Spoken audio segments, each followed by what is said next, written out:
काय काय झालं होतं लास्ट?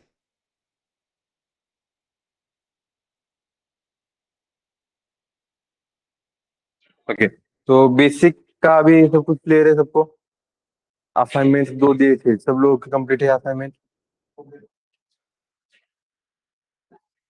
असाइनमेंट नहीं का? क्यों?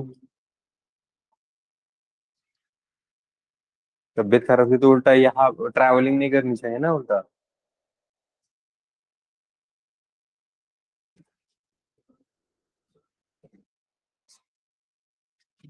ये गैमलिंग हो रही है सीधा सीधा, क्योंकि समझ में आ जाता है एकदम से जब आप रीजन देते हो तो।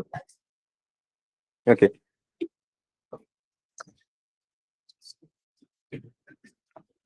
इसमें बाद में नुकसान तुम्हारा ही है। तो अभी कितने असाइनमेंट्स कंप्लीटेड है? तुम्हारे कितने असाइनमेंट कंप्लीटेड? इन लोगों के दोनों कंप्लीटेड? एक भी नहीं कंप्लीट? एक प्रोग्राम भी कंप्लीटेड नहीं?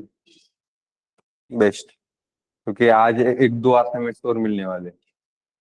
तो पिछले दो, ये दो, चार कंप्लीट होने तक दो असाइनमेंट्स और मिलेंगे, छः।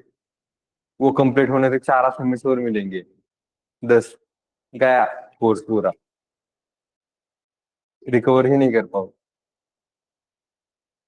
गेटिंग? इसकी वजह से मैंने क्या कहा था कि जल्दी से जल्दी कंप्लीट कर दो। तो ये सैटरडे, आई थिंक ये फ्राइडे दिया था, राइट? सैटरडे और संडे 2 दिन की छुट्टी थी तुम लोगों को। तो वो प्रायोरिटी तुम लोगों को डिसाइड करनी चाहिए कि किसे प्रायोरिटी देनी चाहिए। क्योंकि आज अगर मैं दूसरा कॉन्सेप्ट पढ़ाऊंगा तो ऑब्वियसली दूसरा टॉपिक और आएगा, फिर तुम लोगों को उसके असाइनमेंट और मिलेंगे। तो ब्रांचिंग की तो एक ही असाइनमेंट है, लेकिन लूपिंग के दो और पैटर्न्स के दो, ऐसे चार असाइनमेंट थे टोटल। यही समझ में आता है, यही 5-6 असाइनमेंट में समझ में आता है तुम कितने कंसिस्टेंट हो और कितना फास्ट या कितना ज्यादा टाइम देने की तुम लोगों को जरूरत है इस पे। क्योंकि साथ में मेमोरी डायग्राम भी निकालना है। क्योंकि असाइनमेंट तो मैं दो प्रोग्राम के असाइनमेंट तो इजीली, मतलब प्रोग्रामिंग तो मैं ऐसे कंप्लीट कर दूंगा, लेकिन हमारा असाइनमेंट कंप्लीट करने का वो इरादा बिल्कुल भी नहीं है। ये तुम लोगों को, अगर ये वाले असाइनमेंट तुम लोग कंप्लीट नहीं करोगे ना, तो दिस इज माय गारंटी कि तुम लोग आगे वाले असाइनमेंट कंप्लीट नहीं कर पाते। अगर फर्स्ट असाइनमेंट कंप्लीटेड नहीं है, सेकंड असाइनमेंट कंप्लीट नहीं होगी। सेकंड असाइनमेंट, फर्स्ट असाइनमेंट में भी कुछ भी पेंडिंग है तो थर्ड असाइनमेंट होने ही नहीं वाले तुम लोगों से, होती ही नहीं है। और अगर ये कंप्लीटेड नहीं है तो आगे वाला तो गया। लूपिंग तो इससे भी ज्यादा डीप कॉन्सेप्ट है। गेटिंग? और ये सिर्फ यहाँ पे नहीं है because of she is highlighted only, लेकिन ऑनलाइन पे भी यही चल रहा है। ऑनलाइन पे बताओ मुझे कितने लोगों का हो गया असाइनमेंट? स्टेटस क्या है बताओ चलो जल्दी। अपलोडेड है गिटहब पे? गिटहब पे अपलोड किया है? मैंने बताया था ना अपलोड कैसे करना है। क्वेश्चन का फॉर्मेट मतलब? तुमने प्रोग्राम किया है ना? प्रोग्राम किया है ना? तो प्रोग्राम के लिए फाइल होगी ना, तो डायरेक्टली वो फाइल ही अपलोड करनी है।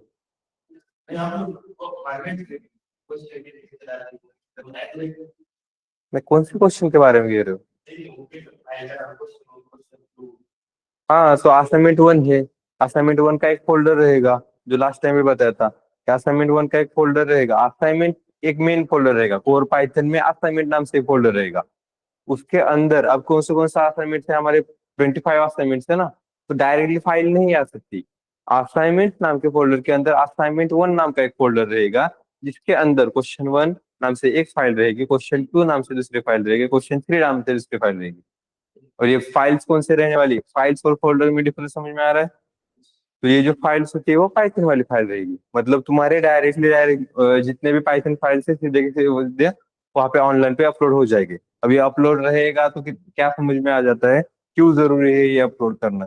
ये हमारे लिए तो है ही जरूरी। ये है तुम लोगों को वो आगे आगे जाके ऑर्गेनाइजेशन में जब काम करते हो ना, तो ये कमिट करना, गिट पे अपलोड करना है और ये सब वहाँ पे जरूरी होता है।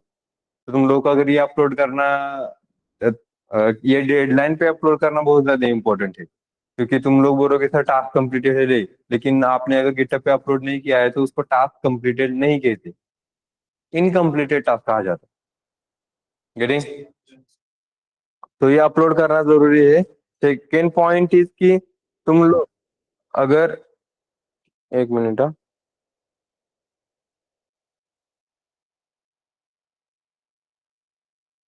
हाँ, कि तुम लोग अगर ऑनलाइन पे अपलोड करते हो तो इसका फायदा क्या होगा कि अगर गिटहब पे अगर अपलोडेड है तो आगे जाके ये गिटहब के तुम लोगों की जो प्रोफाइल है वही तुम सीवी में मेंशन करने वाले हो। और जब ये सीवी में मेंशन करोगे तो क्या होगा कि जब ऑनलाइन पे तुम लोगों को शॉर्ट लिस्ट करना है कि उन लोगों के पास लाइक कि थाउजेंड्स में एप्लीकेशन आते हैं। अब थाउजेंड्स वाले एप्लीकेशन के सबके इंटरव्यू थोड़े ना लेंगे वो, शॉर्टलिस्ट करना पड़ेगा। तो उनके पास ऑटोमेटिक सर्वर्स होते हैं जिसके अंदर फिर वो ऑटोमेटिक सर्वर्स में डायरेक्टली प्रोफाइल मेंशन कर देते हैं, तो प्रोफाइल में क्या क्या मेंशन किया है डायरेक्टली वहां पे पेज हो जाता है। उसी के साथ साथ तुम लोगों ने सीवी कैसे मेंशन किया है वो भी शॉर्टलिस्ट होता है। उसके लिए वन पेज सीवी चाहिए, ज्यादा भी नहीं चाहिए, स्किल क्या क्या है वो सब मेंशन करना उसकी वजह से ही जरूरी है। तो ये आगे जाके मतलब हम यहाँ से वैकेंसी देने वाले हैं, प्रॉब्लम वो नहीं है, लेकिन अगर आप बाहर से भी ढूंढोगे तभी भी तुम लोगों को दो तीन वैकेंसी एक्स्ट्रा मिल जाएगी ना। तो वो तो फायदा ही रहेगा फिर। ऐसा हो सकता है कि तुम लोगों को यहाँ की वैकेंसी जो फर्स्ट भी सोल्यूशन वैकेंसी देने वाले थे वो वैसे ही रह जाए और तुम बाहर से तुम लोगों को जॉब मिल जाए। इसका मतलब जो वैकेंसी यहाँ जो तुम लोगों को जॉब लगा के हम देने वाले थे वो वो वेस्ट हो गया क्या? नहीं। आगे जाके तुम लोग अगर बाहर से जॉब मिल रही है तुम लोगों को तो ये वाला जो अपॉर्चुनिटी था वो अभी भी सिक्योर है तुम लोगों को। कल जाके तुमको स्विच करना है ना, डायरेक्टली यहाँ पे फेसबुक पे आके बोल सकते हो कि अभी मुझे स्विच करना है ना, तो now give me vacancy again. और यहाँ पे फिर तुम लोगों के पास तो आई थिंक ये एक्सपीरियंस भी रहेगा। अगर इंटर्नशिप की होगी तो बढ़िया ही है। इंटर्नशिप मतलब बाहर से भी जॉब आजकल तुम लोगों को एज अ ट्रेनी या एनरोल ऑन रोल पे जॉब नहीं लगती है, ये बात याद रखना। तो तुम लोगों को डायरेक्टली एज इंटर्नशिप करके प्रोवाइड कर देते हैं क्योंकि इंटर्नशिप वालों का थोड़ा सा बढ़िया रहता है। पहले कॉन्सेप्ट कैसे था, एज अ ट्रेनी लेते थे। ट्रेनी लेते थे और उनको पढ़ाया भी जाता था। और ऊपर से उन लोगों को एम्प्लॉय के रिलेटेड सभी फैक्ट जितने भी क्या कहते थे एम्प्लॉयज को जितने अपॉर्चुनिटीज वगैरह होती है, जितने भी फीचर्स वगैरह मिलते हैं कंपनी के रिलेटेड, के पीएफ देना, ऊपर से उन लोगों का क्या क्या होता है, सब पॉलिसीज वगैरह होती है उनकी। एंड देन उनको जो छुट्टियां मिलती है ना एक्स्ट्रा, कि हर महीने में एक दो छुट्टी अलग से पेड लीव्स वगैरह, सो वो भी एक्स्ट्रा होता है। ऊपर से हाँ वो पॉलिसीज वगैरह देते हैं वो तो मैंने कहा था, राइट। एंड मतलब एम्प्लॉय को जैसे तरीके से ट्रीट किया जाता है, एम्प्लॉय के लिए जितने भी अवेलेबल फीचर्स है उनके पास, फीचर्स कह रहा हूँ, मेरे पास वो वर्ड याद नहीं आ रहा है, लेकिन वो जितना अवेलेबल है उतना वो ट्रेनी को देना पड़ता था। ऊपर से अगर ट्रेनी अगर ऐसा है कि ट्रेनी जॉब तो लग गया, लेकिन अगर ट्रेनी को जॉब लगने के बाद वो सर्वाइव नहीं कर पाया ठीक से तो क्या करेंगे फिर?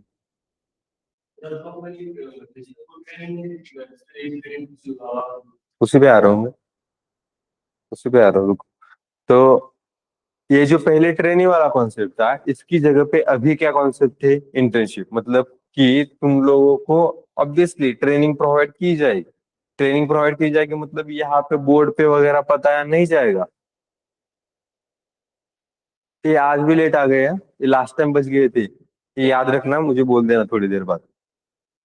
सब लोग बोल देना कि जो लेट आए थे उनको यहाँ पे आके एक्टिविटी करनी। तो जरूरी अभी क्या है कि अभी इंटर्नशिप दे रहे इस वजह से जितनी भी फैसिलिटी एम्प्लॉयज को मिल रही थी वो इंटर्नशिप को नहीं मिलेगी, क्योंकि वही चीज हो रही है। वहां पर भी पढ़ाया जाएगा, मतलब वहां पढ़ाया जाएगा मतलब कि डायरेक्टली यहाँ पे बोर्ड वगैरह करके तुम लोगों को नहीं पढ़ाया जाता। तुम लोगों को कुछ डॉक्यूमेंट्स दिए जाते हैं, इसको पढ़ो खुद से ट्रेन करो खुद को। कुछ वीडियोस वगैरह दिए जाते हैं, उससे ट्रेन करो खुद को, and then do your job. उसमें अगर कुछ अगर एरर्स आ रहे हैं एंड ऑल तो उसको हम सपोर्ट करेंगे। तो वो सपोर्टिव नेचर रहता है एवरी कंपनी में। मतलब कुछ कंपनी में मिलता है, कुछ कंपनी में नहीं मिलता है, कुछ एमएनसी कंपनी में तुम लोगों को ट्रेनिंग प्रोवाइड की जाती है, लेकिन एवरी जगह पे प्रोवाइड की जाती है ऐसा बिल्कुल भी नहीं है। तो वो दिमाग से निकाल देना, ट्रेनिंग भी करनी है तो खुद से ही करनी है। कि कंपनी में जा रहे हो तो ट्रेनिंग खुद से ही करोगे। तो ये सिनेरियो उन्होंने क्या किया कि अगर ट्रेनी एज ए ट्रेनी और वो भी ऑन रोल पे लेना है, उसकी जगह पे क्या करो, इंटर्न ले लो। क्योंकि उसको ज्यादा हम फैसिलिटी प्रोवाइड नहीं करने वाले। एम्प्लॉय को जितनी फैसिलिटीज होती है उतनी इंटर्न को फैसिलिटीज बिल्कुल भी नहीं होती। उसको हम डायरेक्टली ये भी कह सकते हैं, इंटर्न अगर है, इंटर्न अगर है तो कंपनी क्या कहते हैं कि उस इंटर्न को क्या किया जाता है कि अगर 5 6 2 3 महीने तक टास्क दिए और वो भी अगर कंप्लीट नहीं कर पाए तो निकाल दे सकते हैं। That is the thing interns के रिलेटेड। तो ट्रेनी बहुत कम जगह पे तुम लोगों को मिलेगा, इंटर्न बहुत जगह पे मिलेगा। लेकिन जब इंटर्न होगा तो कितने महीने का इंटर्नशिप है वो भी चेक कर लो। 2 महीने का इंटर्नशिप, 3 महीने का इंटर्नशिप, और उसके बाद अगर तुम लोग को ऑन कर रहे हैं, ओके। 6 महीने का इंटर्नशिप है फिर ऑन कर रहे हैं, ठीक है। उससे ज्यादा मत लेना। ओके। 12 12 महीने का भी, 1 1 साल का भी इंटर्नशिप होता है, उसका कुछ फायदा नहीं है। ओके, क्योंकि 1 साल तक कंपनी का अभी सिनेरियो क्या है और नेक्स्ट टाइम क्या होगा कुछ भी पता नहीं है। 1 साल बाद ऐसे हो सकता है कि तुम लोगों को क्या किया जाएगा कि अरे यार बजट का इशू है, और उनका सपोज बजट एक्चुअल में इशू हो गया उनका बजट का, कि वो भी उनको लेना ही नहीं है, ऑन रोल पे किसी एम्प्लॉय को लेना ही नहीं है। तो फिर क्या किया जाएगा, ऑब्वियसली तुम लोगों को बताया जाएगा कि यार इंटर्नशिप करके तुम लोगों को लिया, लेकिन हमारे पास बजट नहीं है तो हम तुम लोग को ऑन रोल नहीं कह सकते। और तुम्हारे पास ऐसा कुछ नहीं है कि तुम उसके अकॉर्डिंग टू उनको कहे कि नहीं आपने मुझे कहा। वो कहेंगे देखो हमारे बजट के हिसाब से हम तुमको ले सकते हैं अगर आपका परफॉर्मेंस बढ़िया होगा। लेकिन 1 साल में कंपनी का कुछ ना कुछ तो प्रॉब्लम भी हो सकता है। सो 1 साल का मत लेना, 6 महीने तक इंटर्नशिप अगर है, 3 महीने इंटर्नशिप है, दैट इज फाइन। 1 महीने 2 महीने भी इंटर्नशिप होती है और उसके बाद वो क्या करते हैं, तुम लोग को ऑन रोल पे कहा जाता है, that is also. On roll पे किया जाएगा तो ठीक है। ओके, ये समझ में आ रहा है कि रिमोटली भी बहुत ज्यादा जॉब्स होते हैं, बहुत सारे जॉब्स रिमोटली भी, लेकिन वो भी करना आना चाहिए। Otherwise freelancing is the one of the best criteria. Freelancing है तो हम खुद के मालिक हैं, बस आगे वाले से ये प्रोजेक्ट कैसे लेना है वो भी पता होना चाहिए। मतलब सेल्स पर्सन, मतलब पूरी की पूरी कंपनी एक ही पर्सन में आए, ये भी है। Freelancing that is also the one scenario, बहुत जगह पे फ्रीलांसिंग भी की जाती है। तो ये समझ में आ रहा है, इसमें किसी को कुछ डाउट है कि दिमाग से निकल गया कि आज ऑन रोल डायरेक्टली तुम लोगों को मिलेगा? बहुत कम जगह पे ऑन रोल मिलता है, वो भी कंसेप्ट अभी खत्म ही होगी। और थोड़े साल बाद, 1 2 साल बाद तो आई थिंक वो भी खत्म होगी। जितने फ्रेशर को लेना है उनको सिर्फ और सिर्फ इंटर्न करके ही लिया जाएगा। तो इंटर्न करके लिए तुम लोगों को भी एज इंटर्न ही लिया जाएगा। गेटिंग, समझ में आ रहा है? तो बाहर से भी तुम लोगों को मिलेगी वैकेंसीज, लेकिन उसके लिए शॉर्टलिस्ट होना जरूरी है, क्योंकि थाउजेंड्स ऑफ एप्लीकेंट होते हैं। तो शॉर्टलिस्ट होने के लिए तुम लोगों को क्या करना पड़ेगा, सब कुछ तुम्हारे जो एफर्ट है वो गिटहब पे दिखनी चाहिए, लिंक्डइन पे दिखनी चाहिए। लिंक्डइन पे एवरी पोस्ट मेंटेन करनी चाहिए। अभी हमने क्या सीखा, बेसिक्स में टाइप्स वगैरह वगैरह सीखा, डाल दो पोस्ट कि पाइथन में मैंने जर्नी, मेरी कोर्स मैंने स्टार्ट किया है, उसमें से मेरी जर्नी में से ये फर्स्ट स्टेज है, इसमें मैंने अभी बेसिक्स पूरा कंप्लीट कर दिया, मेमोरी डायग्राम कंप्लीट कर दी, वो फोटो निकालो, पोस्ट बना दो, डाल दो। लिंक्डइन मेंटेन करो। लिंक्डइन मेंटेन करोगे तो कनेक्शन भी बढ़ेंगे।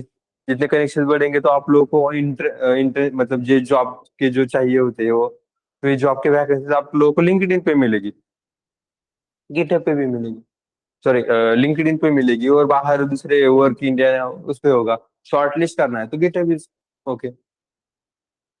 समझ में आ रहा है? ये बहुत ज्यादा जरूरी चीज है, इसको जैसे हमने मेंशन कर दिया था। बट फ्रेशर्स रिमोट जॉब्स होते हैं क्या? हाँ होते हैं ना फ्रेशर्स पे, लेकिन बहुत ज्यादा नहीं होते। बहुत ज्यादा नहीं होते। कुछ लोगों को ऊपर वालों का हाथ होता है, जैसे मैं मुझे भी रिमोट जॉब मिला था स्टार्टिंग में। ओके, मतलब कि मैंने खुद से मांग लिया। तो 1 साल तक रिमोट जॉब था मुझे, घर पे मैंने कर रहा था, मतलब work from home directly, remote job की जगह पे वर्क फ्रॉम होम बोल देता हूँ, same like that concept. Remote job मतलब कि किसी और जगह कंपनी में होता है। रिमोट जॉब मतलब कि सपोज कंपनी स्विट्जरलैंड में है, ओके, और पुणे में एक ऑफिस है, यहाँ से तुम काम करोगे, लेकिन किसके लिए करोगे? स्विट्जरलैंड के लिए करोगे। Such type of thing is remote job. Work from home वाले जॉब्स भी मिलते हैं। Freelancing will be the good one also. उसके लिए तो वर्क फ्रॉम होम ही मिलेगा, घर से ही करना कर सकते हो तुम लोग। तो ये होता है, धीरे धीरे तुम लोग को भी समझ में आएगा, और मैं भी और एक्स्ट्रा ये थिंग्स तुम लोगों को भी बताऊंगा। ओके, अब ये समझ में आ रहा है? तुम लोग का रिफंड डेट क्या है? खत्म हो गया? खत्म हो गया? अच्छा, तुम लोगों को फिर वो ज्ञानेश्वरी वगैरह मिल गया ना? ज्ञानेश्वरी, हाँ, मिल गया ना? हाँ, मतलब ऐसे बस मैं कंफ्यूजन हो फिर, क्योंकि अभी दो तीन कुछ बैचेस चल रहे हैं एकदम से पाइथन के, तो थोड़ा सा कंफ्यूजन है अभी। समझ में नहीं आता, ये कैटेगराइज नहीं कर पा रहा हूँ मैं। और ऊपर से मेरी बैचेस अलग से चल रही है, वो data science, data analysis and all. Okay, हाँ। तो पाइथन के कितने, चार पांच बैचेस चल रहे हैं, पाँच, हाँ, पाँच छह बैचेस चल रहे हैं अभी। धीरे धीरे आएगा। अभी वो फ्रेश मतलब एक एक बैच निकलना चालू हो जाएगा अभी, धीरे धीरे धीरे। चलो, कोई नहीं। हाँ, यहाँ तक क्लियर है फिर? तुमको समझ में आ रहा है?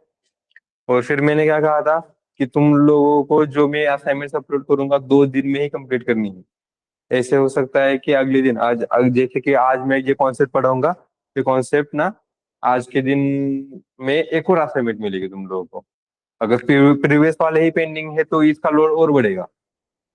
गेटिंग?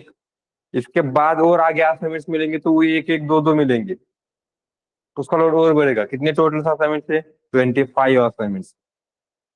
तो ये 25 असाइनमेंट से इजीली कंप्लीट ऑब्वियसली नहीं होंगे, उसलिए लोड लगेगा। इसकी वजह से टाइम पीरियड में ही कंप्लीट करना बहुत ज्यादा जरूरी है। अदरवाइज ये रही वैसे ही होने वाला है कि मैं लूपिंग पढ़ाऊंगा और तुम कंप्लीट कर रहे हो ब्रांचिंग के असाइनमेंट, जो बिल्कुल भी ठीक नहीं है। गेटिंग? तो देखो, आज मैं ब्रांचिंग पढ़ा रहा हूँ और तुम लोग की अभी बेसिक पे ही चलेगा। तो लास्ट वीक जो कैंपस ड्राइव हुआ था, वैसा हर कंपनी का होगा हमारे प्लेसमेंट के टाइम। हर कंपनी का नहीं होता है, वो कुछ कंपनी का ही होता है कैंपस ड्राइव। एवरी कंपनी का नहीं होता है। एवरी कंपनी का अगर कैंपस ड्राइव हम यहाँ पर ऐसे प्रोवाइड करेंगे तो तुम लोगों को कुछ वैकेंसी प्रोवाइड करेंगे? तुम लोग को ऐसे छोड़ नहीं सकते ना हम। एक आध कंपनी का, मतलब कुछ कंपनी ऐसी होती है जिनका कैंपस ड्राइव रख सकते हैं, जिनके लिए बहुत ज्यादा स्टूडेंट्स की जरूरत है, वैकेंसीज वगैरह ऐसा है, कुछ तो भी है, उनका एक सिनेरियो होता है, उनके ही अपन कैंपस ड्राइव रख सकते हैं। अदरवाइज सबका नहीं रखेगा। तो तुम्हारा अभी होगा, लेकिन उसके लिए क्या जरूरी है? एटलीस्ट तुम लोग के कुछ मॉक भी क्लियर होने जरूरी है अपने फर्स्ट स्टूडेंट्स का। मतलब ऐसे होता है कि लास्ट टाइम एक वैकेंसी आई थी जिसके लिए कोर पाइथन और माइस्क्ल भी अगर आता है तभी भी तुम लोग दे सकते हो। लेकिन हमें कैसे समझ में आएगा तुम लोगों को कोर पाइथन और माइस्क्ल आता है? वो तो तभी समझ में आएगा जब तुम लोगों के मॉक क्लियर होंगे। गेटिंग? तुम लोग के मॉक क्लियर है, प्रोजेक्ट प्रेजेंटेशन क्लियर है, इसका मतलब you are eligible for that. Okay, तो बीच बीच में कभी भी कभी आ सकता है, कभी नहीं आ सकता है, उसके 100% गारंटी नहीं लेते, लेकिन हाँ, 80% जब तुम लोगों का होगा उसके बाद मतलब चांसेस है तुम लोगों के कि कोर पाइथन कंप्लीट कर लो, माइस्क्ल कंप्लीट कर लो, क्लास जैंगो कंप्लीट कर लो, जाओ प्लेसमेंट में। 3 महीने में भी जा सकते हो, 3 4 महीने में भी जा सकते हो। अदरवाइज फिर अपना है लास्ट 5 6 मंथ्स या उसके बाद वाला। लेकिन फोकस बहुत ज्यादा जरूरी है, कंसिस्टेंसी बहुत ज्यादा जरूरी है। अच्छा, मतलब ओपन एंडेड होता है, लाइक नॉन फर्स्ट बिट वाले आते हैं, हाँ। ओपन नॉन फर्स्ट बिट वालों के लिए भी होता है, फर्स्ट बिट वालों के लिए भी होता है। ओके, तुम लोग को अलग से वैकेंसी मिलती है उसका, और यहाँ पे कुछ लेना देना नहीं है। ओके, अब यहाँ तक क्लियर है सबको? कैंसिल किधर है यहाँ पे? हाँ, तो नेक्स्ट टॉपिक पे आ जाए फिर।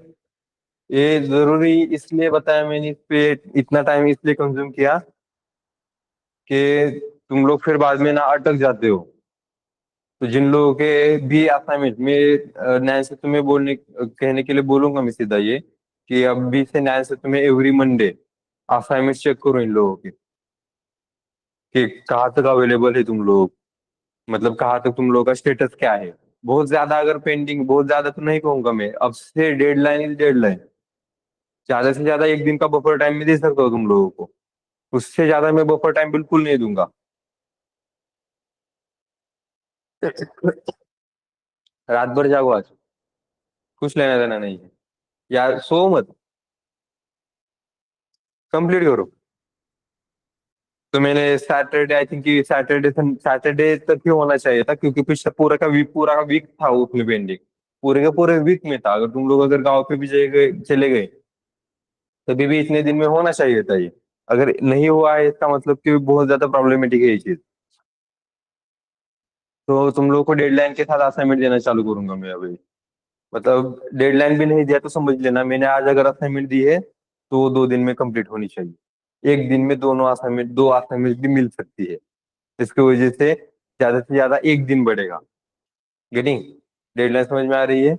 अगर मैंने एक दिन आज अगर असाइनमेंट दे दी, मंडे को अगर असाइनमेंट दी है, इसका मतलब Monday and Tuesday, Tuesday end of the day तक 2 दिन हो गए। तो Tuesday end of the day तक तुम लोगों को क्या चाहिए, वो अपलोडेड चाहिए असाइनमेंट गिटहब पे। उतना हो सकता है, 24 आवर्स में बहुत ज्यादा है उसमें। और उसके बाद अगर हम देखेंगे कि अगर मैंने एक ही दिन में 2 असाइनमेंट कंप्लीट कर दिए, दैट मीन्स कि मंडे को मैंने अगर 2 असाइनमेंट आप लोगों को अपलोड कर दिए तो Monday, Tuesday and Wednesday end of the day तक दोनों असाइनमेंट्स अपलोडेड चाहिए। समझ में आ रहा है? ये कंसिस्टेंसी लगाओ ताकि आगे जाके टास्क कंप्लीट कर सको। वरना फिर क्या होगा, एज ए फ्रेशर तुम लोग जाते हो, तुम लोगों को एज ए स्टार्टअप कंपनी में जॉब मिलता है, जबकि स्टार्टअप कंपनी में ही जाना चाहिए। टाइम मैनेजमेंट सीखते हो तुम लोग, एफर्ट सीखते हो, एवरी मिनट का जो इम्पोर्टेंट होता है वो सीखते हो तुम लोग। 15-15 मिनट फिर लेट नहीं आते हो फिर। तो जोक्स पार्ट, लेकिन ये क्यों कहता हूँ, क्योंकि देखो फ्रेशर कंपनी में तुम अगर जाओगे, कंपनी में जाओगे तुम लोग को एक टास्क मिल गया, सेम लाइक अवर असाइनमेंट था। एक टास्क मिल गया, एक टास्क के लिए तुम लोगों ने डेडलाइन मिस कर दी, तो इसका मतलब दूसरे टास्क के लिए डेडलाइन बढ़ेगी क्या? बिल्कुल भी नहीं बढ़ेगी। रात भर जाग कर तुमको वो डेडलाइन पे काम करना पड़ता है, क्योंकि दिस इज योर रिस्पॉन्सिबिलिटी कि तुम लोगों को उस डेडलाइन में काम करना है। कि आज एक टास्क दिया है तो 2 दिन में वो टास्क कंप्लीट करना जरूरी है, डिपेंड्स ऑन द टास्क। ठीक है, लेकिन फिर भी कह रहा हूँ कि 2 दिन में वो टास्क कंप्लीट करना जरूरी है, क्योंकि आज अगर एक टास्क मिला है तो एक ही टास्क मिल गया ऐसा बिल्कुल नहीं है, 2-3 टास्क भी मिल सकते हैं। मतलब एक कंपनी का ऐसा था कि मुझे डायरेक्टली 15 टास्क कंटिन्यूअसली चालू थे, तो ये 15 टास्क में डेडलाइंस मेंशन थी। असाइन करके रख देते, वो उनके पास रखते ही नहीं है। मेरे पास कितने आए, 100 आ गए ना, तो 100 टास्क है तो डिवाइड कर दो इनमें, ये बांट लेंगे। कितने दिन तक चलेगा ये 100 वाला टास्क का? जाने दो 1 मंथ। 100 टास्क है, 1 मंथ में कंप्लीट होगा। अब ये तुम्हारा सिनारियो है कि तुम हम लोगों को कितने मिले, 10-15 मिले सपोज। ये 10-15 जो टास्क मिल रहे हैं, इस पे टेंशन तभी आना चालू हो जाता है, अरे 15 टास्क कब कंप्लीट करूँ। टाइम मैनेजमेंट चाहिए इसके वजह। यही सीखना है हमें, क्योंकि आगे जाके हमें डेवलपिंग नहीं करनी है। कल जाके तुम टीम लीडर बनोगे, कल जाके फिर मैनेजर बनोगे, तो यही तुम लोगों को टाइम मैनेजमेंट है ये सीखना पड़ता है, क्योंकि तब तुम कोडिंग बिल्कुल नहीं करते हो। गेटिंग? इस पे फोकस करना, time management is most important thing, most one of the most important thing, कि जो भी काम है वो ठीक से कर सकते हो। यही सीखना सीखो अभी। ठीक है? तुम लोगों को टाइम नहीं मिलता होगा यहाँ से आने के लिए, टाइम जाने के लिए टाइम, ऊपर से अगर ऐसा हो जाता है कि इंस्टाग्राम ओपन कर दिया, 5 मिनट के लिए ओपन किया होता है, लेकिन पता नहीं 2 घंटे कैसे चले जाते हैं। ऐसे लगता है ये टाइम में कोई तो भी गड़बड़ कर रहा है, किसने फास्ट टाइमिंग मूव किया है। होता है ऐसे, आई नो, इसकी वजह से टाइमिंग चाहिए। 6 बजे ओपन किया था, 8 बज गए, अभी खाना खाना है। 6 बजे मोबाइल ओपन किया, 8 बजे अभी खाना खाना है, ऊपर से 9 बज गए। 9 बजे जब कंप्लीट हुआ तब लग रहा है कि अरे यार अभी नींद आ रही है, चलो। गया 6 बजने के बाद पूरा का पूरा टाइम उसमें ही चला गया। इसकी वजह से टाइम मैनेजमेंट बहुत ज्यादा जरूरी है। ठीक है? समन्वय में तुम लोगों को वो 42 मिनट का सिखाया था, 42, कितने 42 आवर्स थे ना एकदम टोटल। समन्वय होता ना तुम्हारा? नहीं हुआ? विनायक सर ने लिया था। अरे तो वो फिर वो क्या था, समन्वय था ना वो। नहीं हुआ कि नहीं हो गया, लेकिन नहीं हुआ क्यों, हमें याद नहीं किया। समन्वय में तुम लोग को वो टाइम पीरियड के बारे में सिखाया था, देखो कि टोटली हमारे पास कितने, एक वीक में मतलब कितने आवर्स होते हैं, और उस हिसाब से हमारे कुछ 42 आवर्स ना अवेलेबल होते हैं।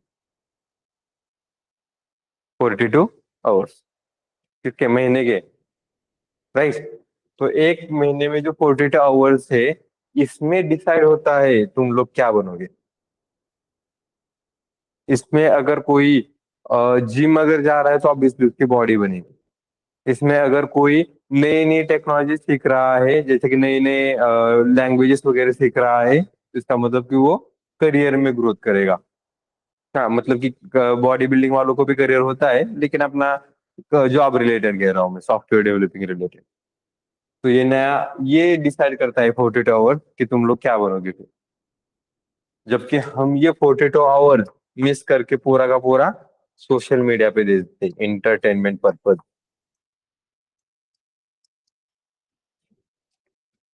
सोशल मीडिया भी कहूंगा तो उसमें भी करियर है, ढूंढ के निकालोगे तो। लेकिन उसमें हम गलत जगह पे जाते हैं। That is the entertainment.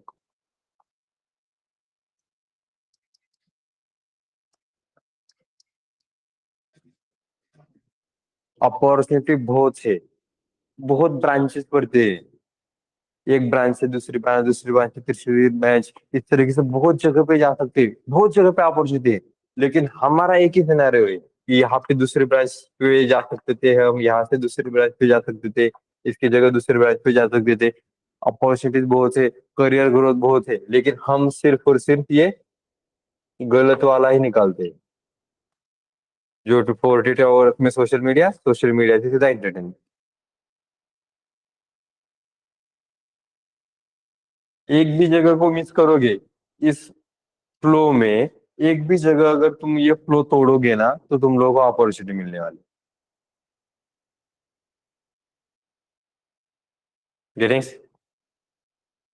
लेकिन हमारा फ्लो यही है, हमें ये फ्लो तोड़ना ही नहीं है। ये फ्लो ब्रेक करके दिखाओ मुझे, तब समझ में आए कि 42 आवर्स में सोशल मीडिया की जाने की जगह सीखो कुछ नया। जाओ जिम वगैरह पे जाओ फिर, तुमको ही फायदा है उसका। नहीं तो सोशल मीडिया में जा रहे हो तो ऑब्वियसली फिर कंटेंट क्रिएटर भी बना सकते हो। आजकल तो कंटेंट क्रिएटर का सिनेरियो ही अलग है। 10-15 हजार रुपए तो ऐसे ही कुछ ना कुछ तो भी प्रोडक्ट को क्या कह सकते हो उसको, एडवर्टाइज करने के लिए देते, इजीली देते। फॉलोवर ज्यादा है तो 1-1 लाख तक मिलते हैं। ऐसे ही कंटेंट क्रिएटर ऑडियो वगैरह नहीं दे रहे है, लेकिन हमें वो ब्रेक नहीं करना है, हम बस एंटरटेनमेंट पर्पज में। ये कंफर्ट जोन जो बाद में होता है ना, ये अभी ढूंढते हैं हम लोग। तो ये समझ में आ रहा है। ब्रेक करो इस लूप को। ये डेड लूप है, डेड लॉक कह सकता हूँ मैं। डेड लॉक पता है ना। बिल्कुल उस डेड लॉक के हिसाब से डेली यही करते हैं हम। तो ये 42 आवर्स इस पे चला जाता है फिर अपना, जिसमें ही तुम लोग को अपॉर्चुनिटी है कि कुछ तो भी अलग करो। तो समन्वय दे रहे हैं हम, ऐसा भी नहीं है कि कुछ नहीं, अपना स्वप्न पूर्ति दे रहे हैं। फिर पाइथन में होता था तो वहां पे टेंशन भी आता था, अरे यार सिर्फ पाइथन में ही है तो जावा वालों को वैकेंसी मिलेगी, तो उनको ज्यादा वैकेंसी मिलती है। अभी तो वो भी टाट दिया। करो यार जावा का कोर्स, हम वो प्रोवाइड करके दे रहे हैं ना तुम लोगों को, तो वो कंप्लीट करो। करो मॉक क्लियर, जाओ जावा में, जावा भी कंप्लीट करो, पाइथन भी कंप्लीट करो। कितने में अपॉर्चुनिटी मिलेगी फिर, एक वैकेंसी मिली क्या, नहीं। पाइथन में वेब डेवलपमेंट के लिए जितने वैकेंसी थे, उतने ही डेटा साइंस के लिए वैकेंसी थे, और उससे दोनों मिला के जावा में वैकेंसी थे। पाइथन में दो ब्रांचेस अलग अलग पढ़ रहे हैं ना, उस तरीके से जावा में नहीं, जावा में एक ही ब्रांच। कितने ब्रांचेस मिले, अलग अलग से ब्रांचेस मिल रहे। ऊपर से करियर ग्रोथ अलग से है, फिर तुम साइबर सिक्योरिटी में भी जा सकते हो, कल जाके चेंज कर सकते हो। एआई वाला पार्ट फ्यूचर है, पता है ना। धीरे धीरे पहले कंपनी में जाना सीखो। रिसेंटली हमने मैं जानबूझ के ये टाइम इस पे कंज्यूम कर रहा हूँ, क्योंकि तुम लोगों में से बहुत सारे लोग ना, वो फोकस बिल्कुल भी नहीं है। और वो फोकस लाने के लिए मैं यहाँ पे कह रहा हूँ कि अपॉर्चुनिटी बहुत जगह पे है।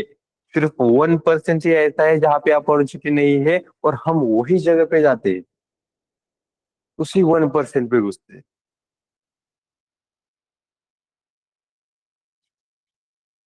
समझ में आ रहा है? तो स्वप्न पूर्ति है, ये 42 आवर्स में जावा वाला कोर्स कर सकते हो, टेस्टिंग वाला कोर्स कर सकते हो। सोचो तुम लोगों के सीवी में जावा फुल स्टैक है, Python full stack development, data analysis, AI है, टेस्टिंग है। इसका मतलब तुम्हारा सीवी कितना खतरनाक बन रहा है। और आई एम गारंटी कि अगर ये तुम लोग के तीनों के तीनों अगर तुम्हारे सीवी में आ रहे हैं, आ रहे हैं मतलब कि सिर्फ मेंशन करना नहीं होता है, उतना आना चाहिए खुद को।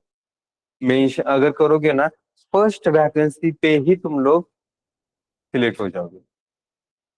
एक अपॉर्चुनिटी दे दो सर मुझे, मैं जॉब प्लेस करके दिखा देता हूँ। और ये मैं गारंटी लेता हूँ कि अगर ये तीनों भी है तुम लोगों के सीवी में, तो उसके लिए क्या कमी है? सब कुछ तो प्रोवाइड हो रहा है। तुम लोगों को कोर्स करना है, ये कोर्स के साथ दूसरा करना है तो दूसरे भी ढूंढ लो। रिवीजन सेशन में बैठ सकते हो तुम लोग, जावा वाले रिवीजन सेशन में जा सकते हो। ऑनलाइन होता है, ऑफलाइन वालों का बस इतना सिनेरियो है कि अगर ज्यादा स्टूडेंट्स है ऑफलाइन पे, तो तुम लोग वहाँ पे नहीं जा सकते क्योंकि उन लोगों को प्रायोरिटी है। रिवीजन ही करना है तो ऑनलाइन से रिवीजन कर सकते हो। आने जाने का, ट्रैवलिंग का टाइम भी तो खत्म हो गया, वो भी तो प्रॉब्लमेटिक नहीं है। टाइम नहीं मिल रहा है तो टाइम तो निकल के दे दिया ना उस दिन। टाइम भी है, अपॉर्चुनिटी भी है, लेकिन करना नहीं है, इतना है।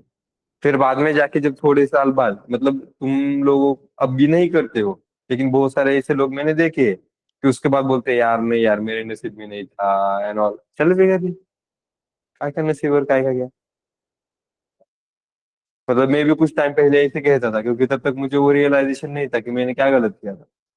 रियलाइजेशन इसकी वजह से नहीं था कि समझता सो फैमिली बैकग्राउंड भी इधर आ जाता है कि 2018 में अगर मशीन लर्निंग कंप्लीटेड है, 2018 के बाद ये 8 साल तक अगर मेरे मशीन लर्निंग, डेटा साइंस ये वाले पार्ट पे अगर मुझे इतना अगर होता अवेलेबल, एक्सपीरियंस अगर अवेलेबल होता, 8 साल का एक्सपीरियंस, तो सोचो 8 साल के एक्सपीरियंस में अभी मेरी सैलरी क्या होती। क्योंकि 2018 में ही मेरा कंप्लीटेड था, इजीली बहुत ज्यादा चली जाती। वो अलग बात है कि उस समय मैंने ढूंढे थे लेकिन तब मिले नहीं थे, और ऊपर से रेफरेंस नहीं है मुझे। सब लोग गांव वाले हैं, तो पुणे में कौन अवेलेबल ही नहीं है। एक का दूसरा होता है, वो भी आईटी में नहीं होता। तो ऐसे वाले सिनेरियो की वजह से हुआ था, लेकिन अभी तो वो भी गया। तो अभी तुम लोग किसी पे ब्लेम नहीं कर सकते कि अच्छा ये वाली चीजें हो सकती है। जबकि मैं भी अगर थोड़े से हाथ पैर और मार देता, मेरे भी दिमाग में ये आता कि अच्छा एक काम कर लेते, पहले कुछ कंपनी में चले जाते हैं और उसके बाद एक्सपीरियंस गेन करते हैं, and then machine learning complete करते हैं, तब उस पे चले जाते, तभी भी हो जाता। लेकिन ऐसे था मेरा कि यार मैंने मशीन लर्निंग सीखी है, तो मुझे उसी में ही जॉब चाहिए। तो जॉब वैकेंसी एक भी नहीं मिली थी दैट टाइम। लेकिन अभी वैसा नहीं है, डेटा साइंस एआई वालों को भी वैकेंसीज है, इंटर्नशिप अवेलेबल है। तो अपॉर्चुनिटी बहुत है। इसकी वजह से इस पे काम करना सीखो, कंसिस्टेंट बनो, रियलाइजेशन ये लाओ कि आगे जाके अगर मैं जॉब नहीं करूंगा ना, तो घर की रिस्पॉन्सिबिलिटी मैं खुद के कांधों पे नहीं ले सकता। तो घर की रिस्पॉन्सिबिलिटी पहले लेना सीखो। दिमाग में ये लाओ कि घर वालों को संभालना किसे है, तो मुझे ही है। भले ही तुम लोगों का बड़ा भाई होगा, बड़ी बहन होगी, डजेंट मैटर। रिस्पॉन्सिबिलिटी रिस्पॉन्सिबिलिटी होती है। वो बड़ा भाई ही करेगा तो ऑब्वियसली उसकी हाफ रिस्पॉन्सिबिलिटी तुम भी तो ले सकते हो। उसने अगर फैमिली की रिस्पॉन्सिबिलिटी ली है, तो तुम भी तो उसके आगे रिस्पॉन्सिबिलिटी ले सकते हो। यहाँ पे कितने लोग हैं जिनका बड़ा भाई है, और कितने लोग हैं जो डायरेक्टली सबसे बड़े हैं घर में। समझ में आ रहा है? मतलब मैं जो इनडायरेक्टली कह रहा था, यहाँ पे तो डायरेक्टली। मतलब तुम लोगों को ही ये रिस्पॉन्सिबिलिटी लेनी चाहिए। उसके पहले ना रियलाइजेशन करना सीखो। रियलाइजेशन इसलिए करना है कि हम लोगों पे अंधाधुंध अ, विश्वास रख के वो ट्रस्ट रख के घर वालों ने, जो तुम लोगों ने कितने 40,000 तो भरे होगे ना, ऑनलाइन वालों ने कम भरे, लेकिन भरे तो है ना, वो भी कम थोड़ी ना है। अब घर वालों की सैलरी सोचो और उन्होंने कितने पैसे भरे हैं वो सोचो, और उसके हिसाब से ये सोचो कि उनको कितना टाइम लगा होगा ये हमारे फीस पे करने के लिए, इतना पैसा इकट्ठा करने के लिए। आप कहोगे सर हमारे घर में तो 1 लाख सैलरी होती है। अरे फिर भी 15 दिन की सैलरी दी है उन लोगों ने। 15 दिन मतलब कि 15 डेज में तुम लोगों का कुछ 9 आवर्स का अगर टाइम होता है तो कितने आवर्स दिए।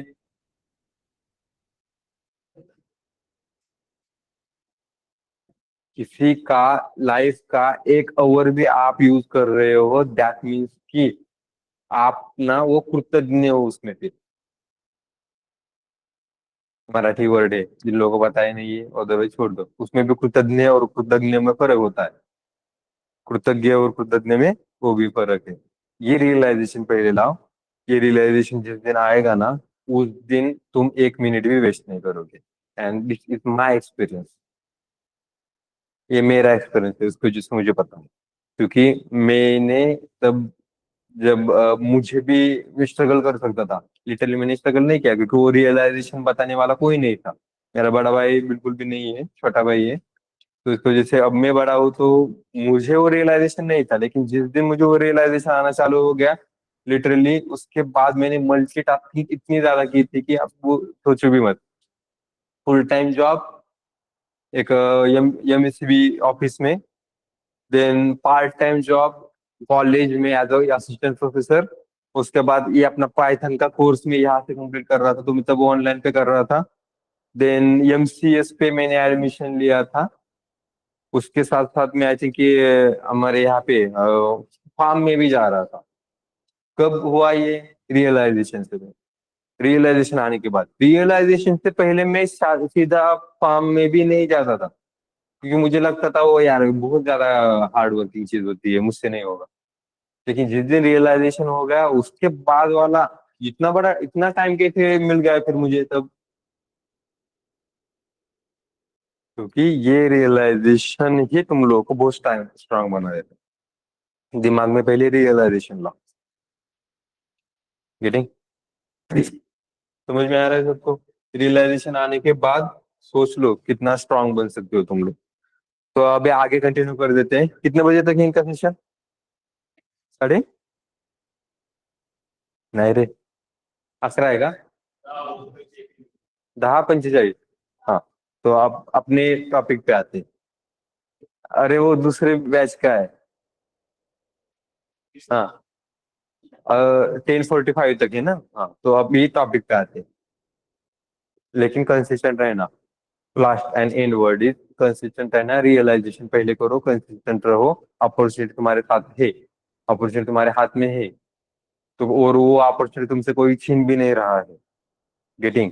लेकिन अभी इस पे इतना मिलने के बाद भी अगर तुम लोग सक्सेस नहीं हो रहे हो, आईटी में नहीं जा पा रहे हो, इसका मतलब तुमने को बहुत कुछ गलत किया है। और सीधा सीधा मैं ये कहूंगा, तुम लोग घर पे मुंह दिखाने के लायक भी नहीं हो, इसका मतलब। अगर इतना होने के बाद, इतना मिलने के बाद भी अगर आईटी में नहीं जा पा रहे। गेटिंग? तो रियलाइजेशन लाओ पहले। और मेरे दिमाग, मुझे अगर पूछोगे तो ये सिनारियो मेरा है, जब तक जॉब नहीं मिलता घर पे मत जाओ अभी। क्या करोगे ज्यादा से ज्यादा? एक आध फंक्शन, एक आध फेस्टिवल मिस करोगे ना, राइट?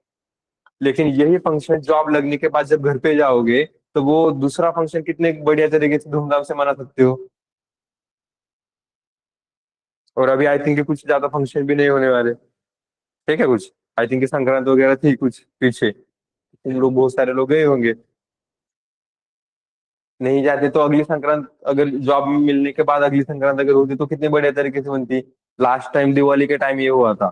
स्टूडेंट्स दिवाली के टाइम 2-3 दिन पहले ही चले गए, जबकि उन लोगों को 10 दिन की ऑलरेडी छुट्टी दी थी हमने। फिर भी 2-3 दिन पहले चले गए और वापस 2 दिन बाद आ गए। नहीं जाते तो क्या होता? एक दिवाली मिस होती ना। जॉब लग जाता तो अगली वाली दिवाली कितनी धूमधाम से मना पाते। नहीं है जॉब अभी। जो लोग गए थे, जो नहीं गए थे, जो यहाँ पे सेल्फ स्टडी कर रहे थे ना, वो प्लेसमेंट में गए हैं, वैकेंसी दे रहे हैं, जॉब दे रहे हैं, उसमें से एक आध दूसरा आई थिंक रिप्लेस भी हुआ होगा। ये थिंग हमें समझ में नहीं आती, हम बस उतना ही टाइम पीरियड पे फोकस करते हैं। अच्छा नहीं, फंक्शन है जाना चाहिए, और कुछ तो थोड़ी देर के लिए अगर कुछ पाना है ना तो कुछ खोना भी पड़ता है। This is the reality. Compromise करना सीखना पड़ता है। तो अगर कोर्स लगाया है तो दिमाग में पहले ही ये डालना चाहिए हमें कि अगर हमने कोर्स लगाया है इसका मतलब कि हमें इसको कंप्लीट करना है। 8 महीने 6 महीने तक हमने कोर्स बताया है, 2 महीने का बफर टाइम जॉब लगने तक, मतलब 8 महीने। 8 मंथ तक तो तुम लोगों को कहीं जाना ही नहीं है इसे छोड़ के, क्योंकि ऑलरेडी ये 8 मंथ में हम कितना ले रहे हैं। कॉलेज के 3 साल में जितना होता है उतना सब कुछ है इसमें। सिलेबस देखा है ना तुम लोगों ने? HTML CSS JavaScript bootstrap jQuery, वो तो सिर्फ वेब डेवलपमेंट वाला पार्ट हुआ। पाइथन में इतना कुछ है जो 2 साल में पढ़ाते हैं। ऊपर से जावा वाला सिनेरियो में छोड़ ही दे रहा हूँ, data analysis data science AI वाला पार्ट है उसमें। थोड़ा और सर्च करोगे तो AI में भी ब्रांचेस होते हैं, वो भी ब्रांचेस सीख सकते हो। एजेंटिक AI वगैरह 2 4 कॉन्सेप्ट और एक्स्ट्रा करोगे तो एजेंटिक AI में भी जा सकते हो हे करने के लिए। ठीक है। ऑब्वियसली कम टाइम है, कम टाइम में करना है तो तुम दूसरी जगह पे नहीं जा सकते, याद रखना। तो कोई घर पे बिल्कुल भी नहीं जाना है। ओके, समझ में आ रहा है? रियलाइजेशन लॉ बीच में आते हैं अपने कॉन्सेप्ट पे। सेम इसी के बारे में मैं बताऊंगा कि जिस तरीके से यहाँ पे अलग अलग ब्रांचेस पढ़ रहे थे, हमारा कॉन्सेप्ट भी ब्रांचिंग पे ही है। ब्रांचिंग पे है मतलब ये वर्क कैसे कर रहा है। अभी तक हमने जो प्रोग्रामिंग किया था वो एक स्ट्रेट लाइन पे था। फर्स्ट लाइन के बाद सेकेंड लाइन, उसके बाद थर्ड लाइन, फिर फोर्थ लाइन, यही एग्जीक्यूट हो रही थी। कोई भी एक लाइन मिस हो रही थी क्या? नहीं हो रही थी। ब्रांचिंग में ऐसे नहीं होगा। ब्रांचिंग में इसमें फ्लो होता है। जो हमारा पहले क्या फ्लो था, सीधा लाइन बाय लाइन एग्जीक्यूशन होता था। तो ये line by line he execution होगा, लेकिन इसमें फ्लो मेंटेन किया जाएगा। कि समटाइम्स ऐसे होगा तुम यहाँ से जाओगे लेकिन यहाँ पे अलग अलग ब्रांचेस पड़ेंगे, तो ये दूसरा ब्रांच पड़ेगा। यहाँ से अलग ब्रांचेस मिलेंगे, यहाँ से अलग ब्रांचेस मिलेंगे, और तुम लोगों को कौन सा वाला फ्लो मेंटेन करना है। तो ये चारों के चारों नहीं मेंटेन होते तुम्हारे सिनारियो के हिसाब से, या तो एक का ये वाला फ्लो मेंटेन होगा। मतलब लाइन बाय लाइन जो एग्जीक्यूशन हो रहे हैं उसमें ये वाला फ्लो मेंटेन होगा। This is I am talking about the branching. इसका मतलब कि ये एग्जीक्यूट हुआ क्या कोड, फिर नहीं हुआ। ये कोड एग्जीक्यूट हुआ क्या? नहीं हुआ। That is the branching where we decide the lines of code, या ब्लॉक ऑफ कोड कहते हैं अभी। Block of code will execute और नॉट, और which block of code will going to execute is known as branch। समझ में आ रहा है? टेक्निकली बताया मैंने। ओके, कि into the branching we decide the block of code. Block of code मतलब कि अभी तक तुम लोगों ने कुछ एडिशन प्रोग्राम करने के लिए कोड लिखा होगा, ये ब्लॉक ऑफ कोड बनेगा। तुमने जो प्रोग्राम पूरा का पूरा कंप्लीट किया था वो पूरा का पूरा program is your block of code. Getting? Quotient और रिमाइंडर निकालने के लिए, कोशेंट निकालने के लिए जो कोड लिखा था, that is the block of code. कुछ lines of code according to the particular task, उस टास्क को कंप्लीट करने के लिए जितने लाइंस ऑफ कोड जरूरी थे, that is the block of code. इसका मतलब यहाँ पे तुम मल्टीपल टास्क कंप्लीट कर सकते हो। गरे, तो ये समझ में आ रहा है? तो ये ब्लॉक ऑफ कोड एग्जीक्यूट होगा या नहीं होगा, या ये वाला एग्जीक्यूट होगा या ये वाला एग्जीक्यूट होगा, कौन सा एग्जीक्यूट होगा, ये डिसाइड कर रहे हैं हम। इसे कहते हैं branching. It is also known as, obviously decide कर रहे थे मतलब decision making also. Getting clear है? सो क्या देख रहे हैं हम, the concept of branching. Branching कह रहा हूँ, इसको डिसीजन मेकिंग फ्लैश करके लिख सकते हो तुम लोग। समझ में आ रहा है ये? यस एवरीवन, ऑनलाइन स्टूडेंट्स, यहाँ तक क्लियर है? कैसे करना है और भी बता सकते हैं, एक रियल लाइफ एग्जांपल दे सकता हूँ मैं तुम लोगों को अभी। सिग्नल पे सपोज खड़े हो तुम लोग, ओके, बाइक लेके। सिग्नल पे बाइक पे अगर हो तुम लोग, सबकी इंडिविजुअल बाइक है, कोई भी पीछे नहीं बैठा है, सब लोग बाइक चला रहे हैं लेकिन सिग्नल पे हो, सिग्नल पे हो। अगर रेड है तो क्या करोगे? स्टॉप। ग्रीन है तो आगे जाओगे। येलो है तो क्या करते हैं मोस्टली? येलो है तो इधर उधर देखते हैं पहिले, हे कोई आ रहा है क्या, कोई जा रहा है क्या, नाही आहे पहा, असं म्हणतात त्याला. बघत नाही ती वेगळी गोष्ट. कि ग्रीन होने के बाद जैसे ही एकदम येलो होता है फिर भी चले जाते हैं। ग्रीन मतलब कि येलो है तो तुम जा सकते हो, प्रॉब्लम वो नहीं, लेकिन इधर उधर देख के जाओ कि कहीं वो बीच में कोई नहीं आ रहा है ना। दैट इज द येलो मतलब पहा। ओके। अब ये मतलब अब देखो इसमें हमने अलग अलग तीन चीजें कौन सी की? एक तो हमने डायरेक्टली विदाउट ऑफ फोकस की, इधर उधर नहीं देखा, सीधे हम चले गए। कब? ग्रीन के समय। रेड अगर है तो डायरेक्टली स्टॉप ही करना पड़ेगा, जाना ही नहीं है। और अगर येलो है जा सकते हो लेकिन इधर उधर देख के। गेटिंग? तीन अलग अलग सिनेरियोज आ रहे हैं उसमें। अब ये कौन सा वाला तुम्हें करना है डिसाइड करना पड़ेगा, डिसीजन करना पड़ेगा। ये डिसीजन किसके अकॉर्डिंग टू बेसिस होगा? It is basis on the signal. ये सिग्नल का कलर कौन सा है, अभी कौन सा सिग्नल चालू है। तो उस सिग्नल के अकॉर्डिंग तो तुमने ये डिसाइड किया कि तुम्हें क्या परफॉर्म करना है, तुम्हें किस तरीके से बिहेव करना है। तो your behaviour is actually depends on that signal. The reason यहाँ पे तुम डिसीजन कर रहे हो कि अगर रेड है तो मुझे रुकना पड़ेगा, अगर येलो है तो जा तो सकता हूँ लेकिन उधर उधर देख के जाऊंगा कि कहीं मुझे कोई ठोक ना दे, वरना फिर चला जाएगा। This is the decision making. Okay. इसी सिनारियो को हम बस हमारे यहाँ पे इम्प्लीमेंट कर रहे हैं। सभी सिनारियो के लिए रियल लाइफ सिनारियो है ही। ओके। तुम लोग में से तुम मुझे बताओ अब इसी ब्रांचिंग को रियल लाइफ में और क्या डिसाइड कर सकते हो? हाँ, एक तो अपना रियल वाला मैंने एक पहले क्वेश्चन पूछा था तुम लोगों को, पता है? दैट क्वेश्चन इज अबाउट कि तुम लोगों ने पाइथन क्यों लिया। रिमेम्बर? सबके आंसर क्या आए थे? इजी। रेस्ट। डिसीजन किया ना जब तुम लोग आई थिंक किसी आरएम टीम के साथ कांटेक्ट कर रहे थे, या सीआरएम टीम लोग तुम लोगों को इंडक्शन दे रही थी, उसके समय तुम लोगों को बताया गया था ना कि हमारे पास इतने इतने कोर्स थे। क्या तुम लोगों ने स्टार्टिंग से ही डिसाइड किया होगा या जावा नहीं करना है मुझे पाइथन ही करना है? On hot basis do that कि ये सिलेक्ट कैसे हुआ, ये डिसीजन कैसे हुआ? ये डिसीजन कुछ बेसिस पे होगा ना, कि सपोज मुझे पाइथन में क्यों जाना है, क्योंकि पाइथन का सिंटैक्स बहुत इजी है, सीखने में बहुत बढ़िया है। और एक बार पाइथन सीख ली तो दूसरी कोई सी लैंग्वेज पसंद ही नहीं होती है। इट इज हार्श रियलिटी, ये बात भी याद रखना।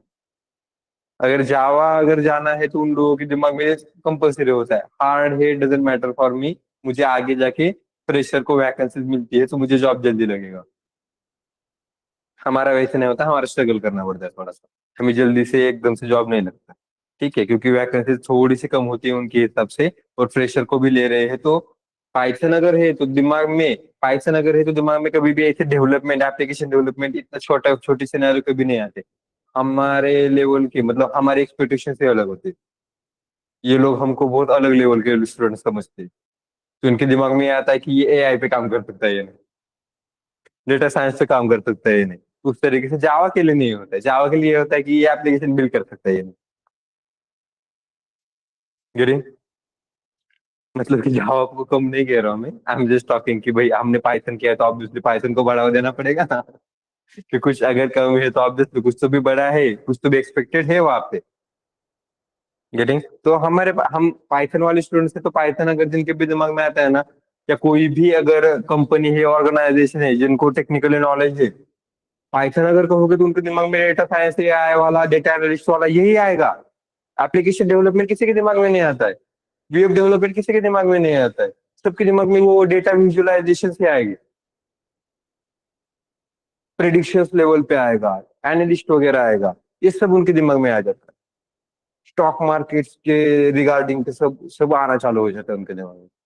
जावा अगर कहेंगे तो क्या दिमाग में आता है? Obviously application. तो एप्लीकेशन अगर है तो जी इजीली जॉब लग जाती है, क्योंकि उनको ज्यादा मतलब कि सीखना तो बहुत ज्यादा है, डिफिकल्ट लेवल पे नहीं है। पाइथन है तो थोड़ी डिफिकल्ट लेवल पे, लेकिन पाइथन की लाइब्रेरीज में वो भी सिंपल कर दिया तुम लोगों को। तुम लोगों को कोड आगे ज्यादा लिखने की जरूरत नहीं है। अभी पाइथन में कोई बहुत ज्यादा लिखना पड़ेगा कोड, लेकिन जब डेटा एनालिटिक्स करोगे, डेटा साइंस करोगे ना, तो यू विल रियलाइज दैट कि अरे लिखने के लिए तो कुछ जरूरी ही नहीं है, सब कुछ बस पता होना चाहिए क्या करना। मतलब कब में सेंट्रल टेंडेंसी पता होगी तुम लोगों को, मीन मोड मीडियन, कब मीन यूज करना है, कब मोड यूज करना है, कब मीडियन यूज करना है। उसी तरीके से और फीचर ज्यादा होंगे, स्टैंडर्ड डेविएशन, वेरिएंस। तो स्टैंडर्ड डेविएशन किस लिए यूज किया जाता है और वेरिएंस किस लिए यूज किया जाता है, इसे यूज करके आगे प्रेडिक्शन कैसे यूज किए जाते हैं। आपके पास बहुत ज्यादा डेटा है, उसमें से आउटलायर कैसे बनेंगे।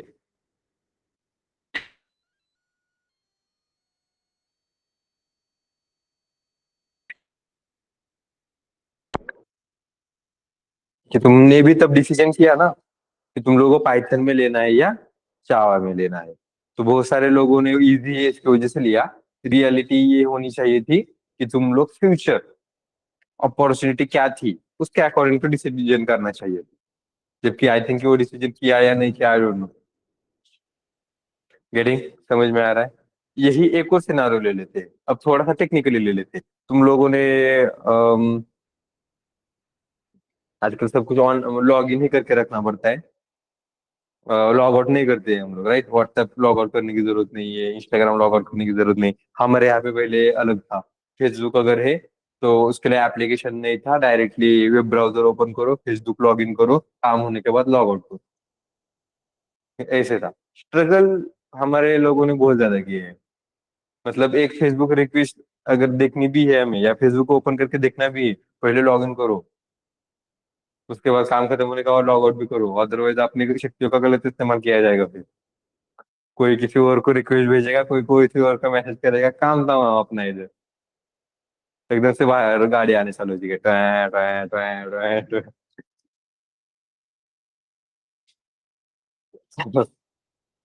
तो ओके, लॉग इन वाले पे आते हैं। अब लॉग इन अगर करना है तो यूजर नेम एंड पासवर्ड चाहिए, राइट। अब यूजर नेम और पासवर्ड दोनों भी मैच करनी चाहिए। कि तुम लोगों को कुछ तो भी यूजर नेम मिला होगा, तुम लोगों ने कुछ पासवर्ड डिसाइड किया है, जैसे कि इंस्टाग्राम वाले चेक करो। मोस्टली तुम लोग इंस्टाग्राम से ज्यादा कनेक्टेड हो ना।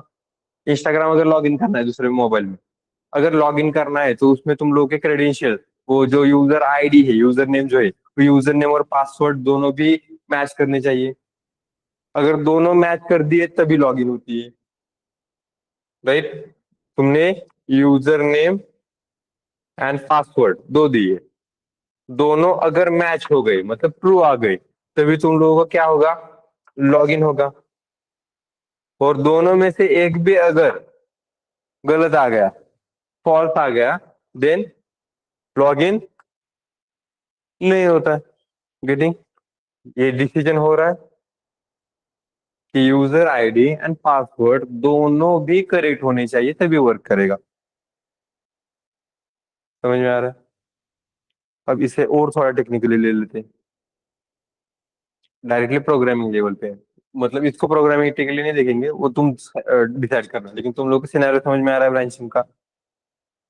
अब और थोड़ा सा जिस पे हम प्रोग्राम भी कर सकते हैं, इस पे भी प्रोग्राम कर सकते हैं, लेकिन पहले सिंपल सिंपल वाले करेंगे और उसके बाद थोड़ा सा कॉम्प्लेक्स वाले करेंगे। तो इवन नंबर और ऑड नंबर बताए। तो अगर मुझे ये सिनेरियो चाहिए कि मैंने तुम लोगों को एक नंबर दे दिया, ओके। तो नंबर देने के बाद फिर तुम क्या करोगे, ये चेक करोगे कि वो इवन है, मतलब मुझे ये लिखना है कि वो नंबर इवन है या वो नंबर ऑड है। तो कैसे समझ में आएगा वो नंबर इवन है।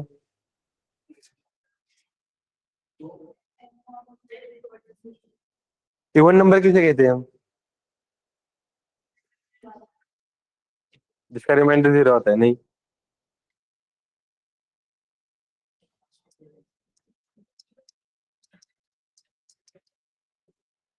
झिरो आहे ना, घर पण गेला ना, कशाने भाग जाऊ शकतो ते इम्पोर्टेंट है। हाँ, ये गलती करते हैं हम। समझ में आ रहा है, टेक्निकल टेक्निकल जाते जाते ना फिर ये गलती करते हैं हम। जबकि मैंने क्या पूछा था, मैंने तुम्हें प्रोग्रामेटिकली पूछा था क्या, मुझे ये जरूरी था क्या, रिमाइंडर जीरो, रिमाइंडर जीरो। तुमने कभी पिछले टाइम पे किया होगा कॉलेज में, रिमाइंडर जीरो, रिमाइंडर जीरो। हाँ ही नहीं, हम इवन नंबर किसे कहते हैं? दो से डिविजिबल जो होते हैं उसे कहते हैं। तो मोस्टली आंसर क्या आना चाहिए था, दो से डिविजिबल है या नहीं। अब ये दो से डिविजिबल है या नहीं उसे चेक करने के लिए हमारे पास अलग सिनेरियोज है।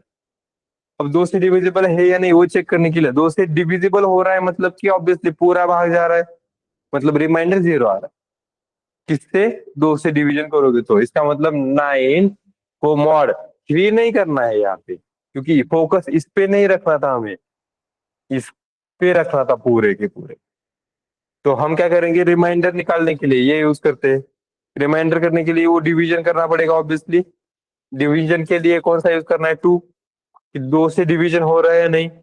अब दो से डिवीजन हो रहा है लेकिन रिमाइंडर कितना है निकालने के लिए, मॉड, और ये अगर जीरो है तभी इसको हम समझ सकते हैं कि अगर ये ट्रू आ रहा है then it is a even number, अगर नहीं आ रहा है तो ऑड नंबर।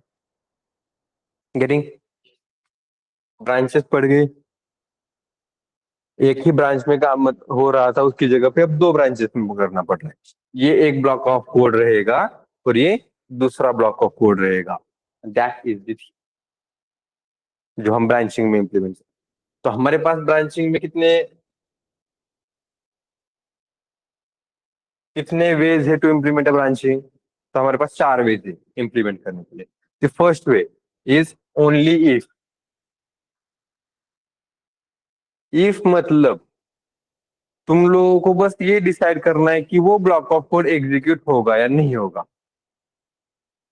ग्रीक एग्जाम्पल, और हमने फॉर्म में से डेटा ले लिया, रजिस्ट्रेशन फॉर्म पता है सब लोगों को। रजिस्ट्रेशन फॉर्म थोड़ा सा और डिफिकल्ट भी बता देता हूँ क्योंकि उतना उतना भी थिंकिंग लेवल हमें बढ़ना चाहिए। रजिस्ट्रेशन फॉर्म कभी बिल्ड किया? रजिस्ट्रेशन किया है ना कहीं पे? किया है ना? पक्का? नहीं, ये कोई कहीं भी नहीं सकता। व्हाट्सएप के लिए रजिस्ट्रेशन किया होगा ना, इंस्टाग्राम के लिए भी रजिस्ट्रेशन किया होगा ना। वहां बस वहां पे उस पेज का नाम कुछ तो भी अलग आया होगा। तो रजिस्ट्रेशन मतलब कैसे क्या होगा कि यूजर से कुछ तो भी डेटा लिया जाता है और उस पे एक फॉर्म क्रिएट किया जाता है, यूजर नेम वगैरह बनाया जाता है। ये डेटा कहाँ पर चला जाता है, डेटाबेस में चला जाता है। अब ये डेटाबेस में जाने से पहले, मतलब कहीं पे ये डेटा स्टोर होने से पहले डेटा करेक्ट है या नहीं वो चेक करना पड़ेगा। अगर डेटा करेक्ट नहीं है तो आगे जाएंगे क्या हम? नहीं जाएंगे, मतलब बीच में स्टॉप करेंगे उसको। अगर डेटा करेक्ट है तभी हम आगे जाएंगे। इसका मतलब यहाँ पे एक मैं सिनारियो ये ले सकता हूँ कि अगर डेटा करेक्ट नहीं है तो वहां पे डायरेक्टली क्या करो, उसको एग्जिट करो, आगे ही मत जाने दो अगर डेटा करेक्ट नहीं है तो। ओके, अब ये सिंटैक्स पे अकॉर्डिंग टू मैं बता रहा हूँ थोड़ा सा और, मतलब कि ये जो मैं थोड़ा सा वोलेटिलिटी ले रहा हूँ, कभी मैं कॉम्प्लेक्स बता रहा हूँ, कभी मैं इजी बता रहा हूँ, कभी कॉम्प्लेक्स बता रहा हूँ, कभी इजी बता रहा हूँ। ये चीजें थिंकिंग लेवल के हिसाब से मैं थोड़ा सा इधर उधर कर रहा हूँ, ठीक है। कितना समझ में आ रहा है वो समझ लो, अदरवाइज हम और भी एक लाइन से मतलब इस सिनारियो को और थोड़ा सा डिटेल में और इजीली देखेंगे, ठीक है। So don't worry about. तो यहाँ तक समझ में आ रहा है, ऑनलाइन स्टूडेंट्स क्लियर है अभी कि अब ये जो है एग्जिट कब होगा, कि अगर डेटा वैलिडेट नहीं है, करेक्ट डेटा यहाँ पे नहीं है। करेक्ट डेटा मतलब कि यूजर आईडी मैच करना, ये नहीं कह रहा हूँ मैं। मैंने कहा है यहाँ पे अभी मुझे नेम प्रोवाइड करो। ओके, अब नेम प्रोवाइड करना है इसका मतलब अल्फाबेट और स्पेस ही होना चाहिए, किसी छोड़ के कुछ होना चाहिए कि नहीं। एक गधे ने दे दिया ABC 1 2 3, अब ये नेम है क्या? नहीं है ना। इसका मतलब डेटा वैलिडेट होना ही चाहिए कि अभी डेटा वैलिडेशन शुड भी देयर। तो डेटा करेक्ट नहीं है इसकी वजह से एग्जिट होना चाहिए, आगे फ्लो जाना चाहिए क्या? अब ये डेटा नेम में जाना चाहिए क्या, क्योंकि it is incorrect data. Okay, इसका मतलब ये एग्जीक्यूट होना चाहिए इस समय और स्टॉप होना चाहिए। वही अगर नेम की जगह पे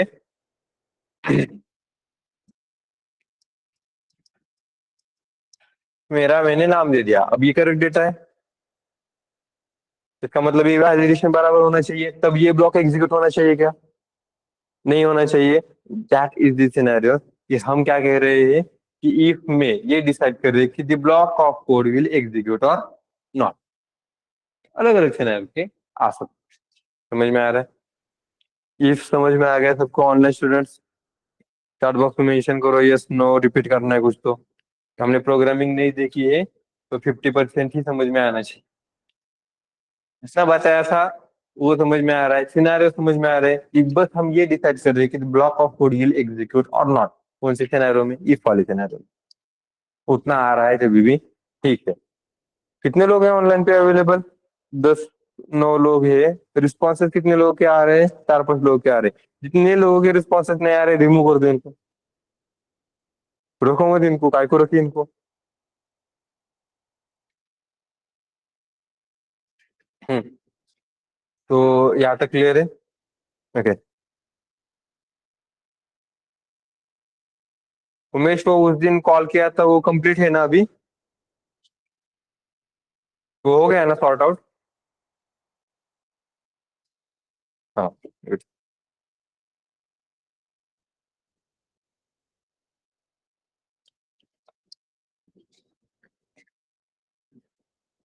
जस्ट मिनट है। तब तक खुद से नोट्स निकालो। ब्रांचिंग डालो, ब्रांचिंग क्या होती है वो मेंशन करो। उसके बाद उसके वेज है 4। 4 वेज में मैंने इफ बताया था। इफ में क्या मेंशन करोगे वो मेंशन करो। इजी इजी में बताया था मैंने। ठीक है।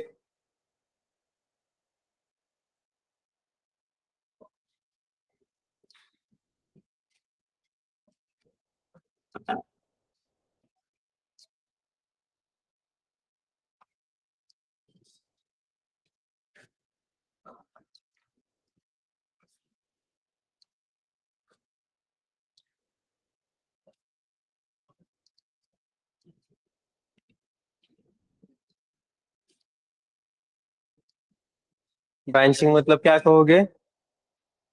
Branching is a decision making where we decide, or branching where we decide the block of code will execute or not, or which block of code will execute.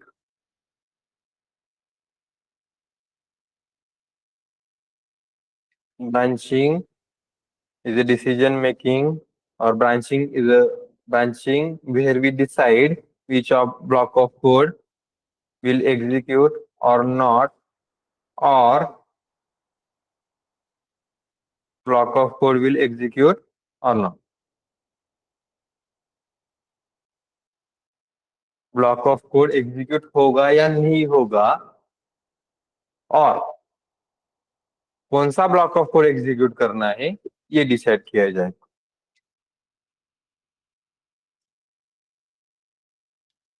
और फिर block of code किसे कहेंगे? Basic को। आज के session से पहले जितना हमने सीखा था वो सब ब्लॉक ऑफ कोड में आएगा। और वही ब्लॉक ऑफ कोड आज हम ये देख रहे हैं कि ब्रांचिंग में वो ब्लॉक ऑफ कोड एग्जीक्यूट करना है या नहीं करना है, वो डिसाइड कर आगे फिर, और इसी ब्लॉक ऑफ कोड पे हमारे इम्प्लीमेंटेशन होंगे। ठीक है।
उमेश एकदा कॉन्टॅक्ट कर त्या मॅमला, ज्यांनी ते हे केलं होतं, कॉन्टॅक्ट केला होता तुला, आणि त्यांना फक्त हे सांग ते मेल वगैरे टाकायला मला.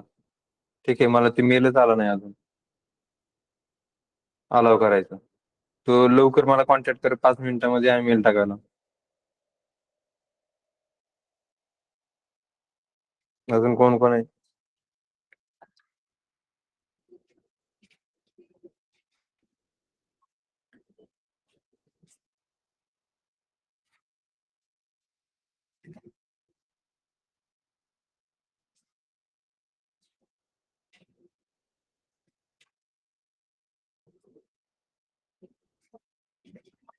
ओके, सो अपने प्रोग्रामिंग पे आते हैं.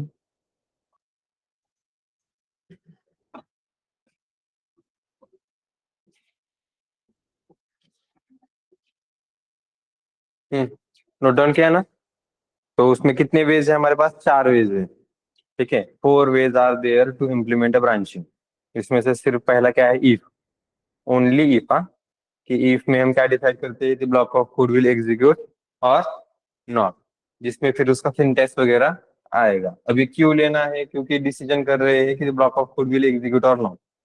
ठीक है, और है क्या ये? It is a way of branching. अब इसमें इसके आगे जब भी कोई कॉन्सेप्ट आएगा, व्हाई, व्हाट, हाउ, ये आना चाहिए. ओके, तो तुम लोग घर पे जाके जब नोट्स बनाओगे, इसके घर पे जाके इसके नोट्स बनाओ, तो इसमें पहले व्हाई क्या है, कौन से सेंटेंस में इसमें व्हाई क्या होता है, कि क्यों लेना है वो कॉन्सेप्ट. सेकेंड थिंग इज वो कॉन्सेप्ट है क्या. जैसे कि अभी हम इफ कह रहे हैं, तो इफ में इसका व्हाट क्या है? व्हाट इज कि it is a way to implement branching. Why क्या होगा इसका? क्यों लेना है ये? क्योंकि डिसाइड करना है हमें जो ब्लॉक ऑफ कोड एग्जीक्यूट करना है या नहीं करना है. और इसका हाउ, हाउ मतलब आएगा इसका सिंटैक्स. सिंटैक्स मतलब इसका स्ट्रक्चर क्या है. ओके, तो ये कभी भी स्टडी करते समय इसी सिनेरियो के साथ स्टडी करना, और ये पता होना चाहिए. ओके, मतलब तुम अगर किसी कॉन्सेप्ट को एक्सप्लेन करोगे, तो तुम्हारे एक्सप्लेनेशन में ये सभी के सभी कॉन्सेप्ट आने चाहिए. व्हाई, व्हाट, हाउ आना ही चाहिए, उतना डीपली आंसर आना चाहिए. अब सिर्फ वाई पूछा गया है तो सिर्फ वाई बता दो, चलेगा. गिरी. लेकिन अगर व्हाट पूछा गया है कि वो कॉन्सेप्ट क्या है, इसका मतलब अगर किसी ने पूछा what is if, what is if पर it is a way to implement a branching, इतना ही कहेंगे तो चलेगा क्या? लगता नहीं है. मतलब कुछ लोग ऐसे कहते हैं कि जितना पूछा है बस उतना बता दो, ऐसा वाला होता है ना, जबकि उनका सिनेरियो भी गलत होता है. अगर तुम व्हाट पूछ रहे हो तो why are you expecting why from me. तो वो थोड़ा सा साइकोलॉजिकली बताना पूछना पड़ता है कि अगर तुम लोग अगर व्हाई पूछे जा रहा है ना, तो फिर व्हाई बताओ. ओके, तुम लोगों को अगर व्हाट या एक्सप्लेन करने के लिए पूछा गया है, व्हाट या एक्सप्लेन करने के लिए पूछा गया है, तो व्हाई, व्हाट, हाउ तीनों भी बताओ. ओके, सिर्फ व्हाई पूछा गया तो क्या बताना है? व्हाई बताना है. ये कहीं पे नोट डाउन करके रख देना, क्योंकि is this strategy to explain your concept. Otherwise हमें हमारे पास तो बहुत सारे सिनेरियोज है, बहुत कुछ है हमें एक्सप्लेन करने के लिए, लेकिन हम एक्सप्लेन क्या करेंगे? ओके, कि अगर व्हाई पूछा गया है तो सिर्फ क्या बताओ? व्हाई बताओ. व्हाट या एक्सप्लेन करने के लिए पूछा गया होगा, तो what, why, how, and one example भी मेंशन करना उसमें. ओके, अरे कनेक्ट का हूं मैं.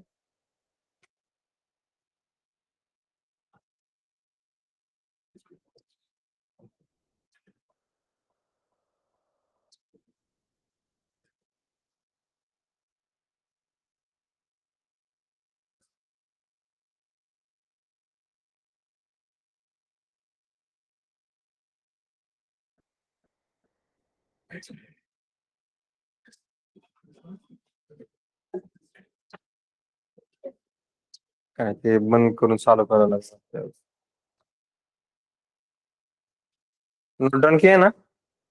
अभी इंटरव्यू प्रिपरेशन डायरेक्टली चालू होने वाले हैं अपने. क्योंकि सेकंड मॉक में मुझे, फर्स्ट मॉक तो मैंने ऐसे पूछ तो लिया तुम लोगों को, इंटरेक्शन तो किया मैंने, लेकिन अ, जिस तरीके से एक्चुअल आंसर चाहिए थे, कुछ एक दो लोगों के आए थे. ठीक है, तो बहुत सारे लोगों ने तो दिया ही नहीं था मॉक.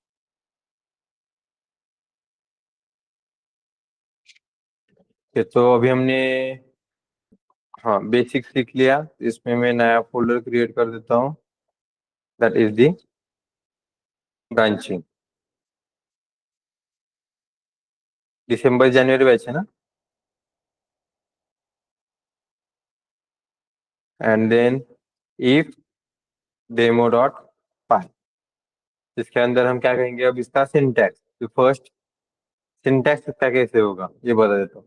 तो यहाँ पे आएगा इफ, इफ के अंदर यहाँ पे आएगी कंडीशन। जिस कंडीशन में से रिटर्न क्या होना चाहिए, सिर्फ और सिर्फ ट्रू या फॉल्स, मतलब बुलियन वैल्यू की कंडीशन में रिटर्न ट्रू या फॉल्स ही होना चाहिए। और उसके बाद फिर यहाँ पे कोलन। ओके, एंड नाउ इसमें इफ के अंदर का ब्लॉक ऑफ कोड कौन सा है वो कैसे समझ में आएगा। For that there is a indentation. Indentation मतलब होता है कि लाइन से पहले, रो में आप उस रो से पहले कुछ स्पेस मेंशन करते हो, दैट इज द इंडेंटेशन। और फिर यहाँ पे आएगा ब्लॉक ऑफ कोड।